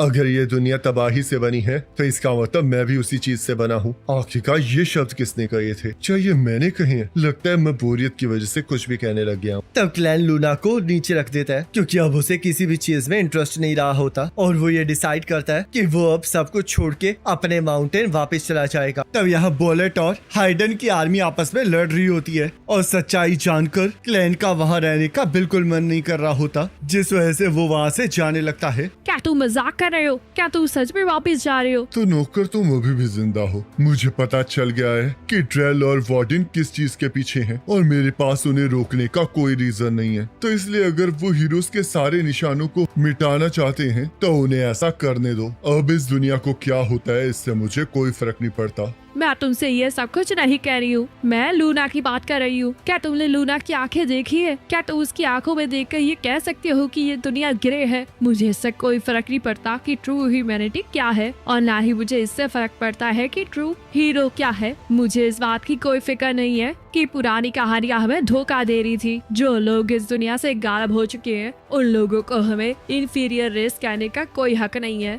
उसकी आंखों में देखो क्लैन, आखिरकार उसमें तुम्हें कौन सा कलर दिखाई देता है? क्या तुम्हें सच में लगता है कि उसकी आंखें एक इंफीरियर रेस की है? क्या ये वही आंखें नहीं थी जिसे देखकर तुम उसे बड़ा होता हुआ देखना चाहते थे? तब हम यहाँ देखते हैं लूना अपने पैरों पर खड़ा हो जाता है और रोते रोते क्लैन के पास पहुँच जाता है। तब यहाँ एलिसिया भी ड्रेल की तरफ बढ़ने लगती है और क्लैन से लूना की आंखों का कलर पूछ रही होती है, जिस वजह से क्लैन लूना को गोद में उठा लेता है और उसकी आंखों का कलर एलिसिया को बताता है। अब ये तुम्हारा अंत है स्वॉर्ड मास्टर की बेटी, तुम बस एक फॉल्स हीरो हो। तब ड्रेल एलिसिया पर हमला करने लगता है पर तभी नेल उसके ऊपर एक बड़ा सा पिलर फेंक देती है। मुझे फॉल्स हीरो होने से कोई प्रॉब्लम नहीं है और ना ही मुझे रियल हीरो बनने की जरूरत है, क्योंकि मैं जैसी भी हूँ मैं एक हीरो हूँ। तब ड्रेल एलिसिया पर हमला कर देता है जिससे कि एलिसिया बच जाती है और अपने मैजिक ब्लड से अपनी तलवार और हाथ को दोबारा से बुला लेती है, जिस वजह से वो फिर से ड्रेल के ऊपर हमला कर देती है और वहाँ पर एक धमाका होता है। तब ड्रेल के हाथ पर लगा हुआ ड्रैगन का मुखौटा नीचे गिर जाता है पर उसे फिर भी कुछ नहीं होता और यहाँ एलिसिया का कट की वजह से खून निकलने लगता है जिससे कि वो नीचे गिरने लगती है। तो ये एक फॉल्स हीरो की लिमिट है, तुम तो कोई विश को पूरी नहीं कर पाई हो। ऐसा कुछ नहीं है, तुम्हारे लिए कुछ भी ट्रू इसलिए नहीं हुआ क्योंकि तुमने अपनी लिमिट्स खुद डिसाइड की थी, जिस वजह से तुम एक हीरो कहलाने के लायक नहीं हो। तुम्हारे हिसाब से कहानियाँ झूठी है ना, पर सच्चाई तो ये है कि तुम ही वर्दी नहीं थे। और हाँ, मैं तुम्हें एक और चीज बता देती हूँ, मैं तुम पर नहीं बल्कि तुम्हारी तलवार पर हमला कर रही थी। तब हम देखते हैं ड्रेल जैसे एलिसिया पर हमला करने लगता है वैसे ही उसकी तलवार टूट जाती है और ये इस वजह से हुआ होता है क्योंकि एलिसिया को तलवार में से एक आवाज सुनाई दे रही होती है और उसी आवाज आने वाली जगह पर मारकर एलिसिया उस तलवार को तोड़ पाई होती है, क्योंकि उस जगह पर प्रिंसेस ने तलवार को तोड़ने वाला हथौड़ा मारा होता है। तब एलिसिया नीचे गिर जाती है। चलो अब देखते हैं क्या होता है। इसकी पूरी बॉडी मैजिक ब्लड से बनी है और इस मैजिक ब्लड का ट्रू ओनर कहीं और है। तो चलो देखते हैं कि वो ट्रू ओनर उस पर्सन के बारे में क्या सोचता है जो कि अब अपनी तलवार टूटने की वजह से कमजोर हो गया है। तब हम देखते हैं ड्रेल तबाह होना स्टार्ट हो जाता है, जिस वजह से उसकी स्किन तबाह हो जाती है और उसकी मसल्स भी धीरे धीरे गायब होने लगती हैं। तब ड्रेल मार्गो को याद करने लगता है और उसे दिखाई देता है कि मार्गो उससे दूर जा रहा है और यहाँ ड्रेल की पूरी बॉडी तबाह हो जाती है, जिस वजह से चारों तरफ वार्डियन का मैजिक ब्लड फैल जाता है। ड्रेल के साथ आखिरकार लड़ाई खत्म हो चुकी है, पर डेमन किंग वार्डन अभी भी जिंदा है, तो इसलिए अगर वो यहाँ पर आ गया तो यहाँ पर कोई नहीं बचेगा। चिंता मत करो, वो यहाँ पर नहीं आएगा क्योंकि मैजिक ब्लड के अंदर कोई पावर नहीं होती। तब हम यहाँ देखते हैं क्लैन लूना को लेकर बाहर आ गया होता है और प्रिंसेस अपने बच्चे को देखकर इमोशनल हो जाती है और लूना भी उसे पुकारने लगता है, जिस वजह से प्रिंसेस लूना की तरफ बढ़ने लगती है। तब क्लैन प्रिंसेस को रोक देता है और एलिसिया इस चीज के लिए क्लैन को मना करने लगती है। किंग अब वापस आ चुका है तो इसलिए अब किंग को खुद ही वापस जाना होगा। तब क्लैन लूना को नीचे रख देते हैं और सभी लोग ये देखकर खुश हो जाते हैं कि लूना अपने पैरों पर खड़ा हो गया है। तब लूना धीरे धीरे अपनी मॉम की तरफ बढ़ने लगता है, जिस वजह से सभी लोग उसे चीयर करने लगते हैं और लूना की माँ अपने बेटे से मिलकर बहुत खुश होती है। तब ये देखकर एलिसिया भी बहुत खुश हो जाती है और जख्मी होने की वजह से नीचे गिर जाती है, जिस वजह से रॉड्स उसकी मदद करने आ जाता है। पर एलिसिया उसे सबसे पहले सबको ड्रेल की मौत की खबर देने के लिए कहती है ताकि ये लड़ाई रुक सके, जिस वजह से रोड्स ड्रेल की टूटी हुई तलवार को लेकर वहाँ से चला जाता है। तब यहाँ क्लैन ने बुक ऑफ टॉर को अपने पास रख लिया होता है ताकि वो उसकी हकीकत के बारे में जान सके।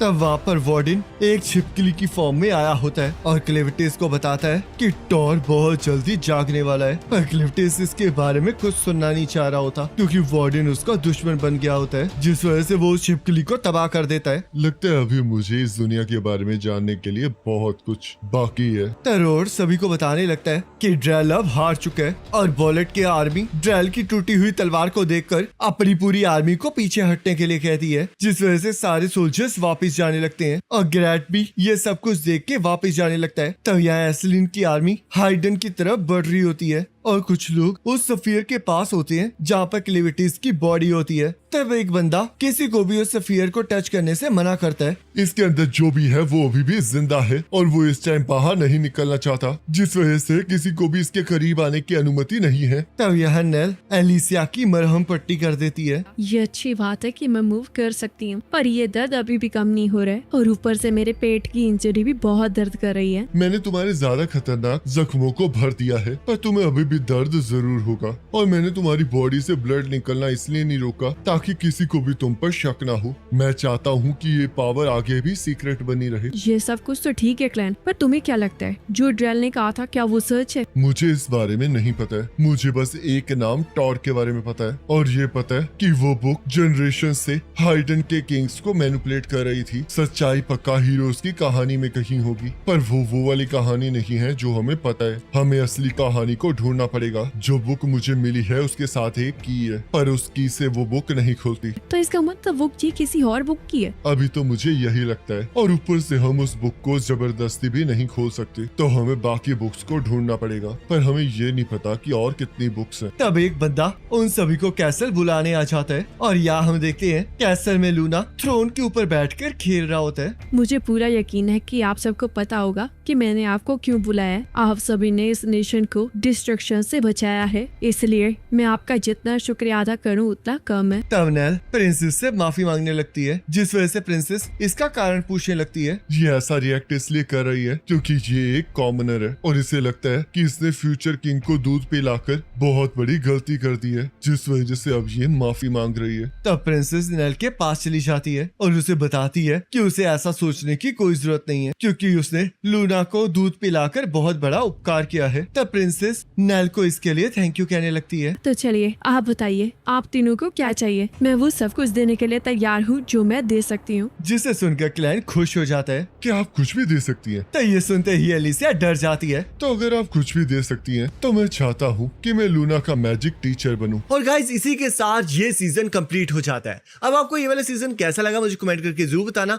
और जैसे ही सेकंड सीजन आता है उसके फर्स्ट एपिसोड का लिंक आपके स्क्रीन पर आ जाएगा, आप उस पर क्लिक करके अगले सीजन के फर्स्ट एपिसोड को देख पाओगे।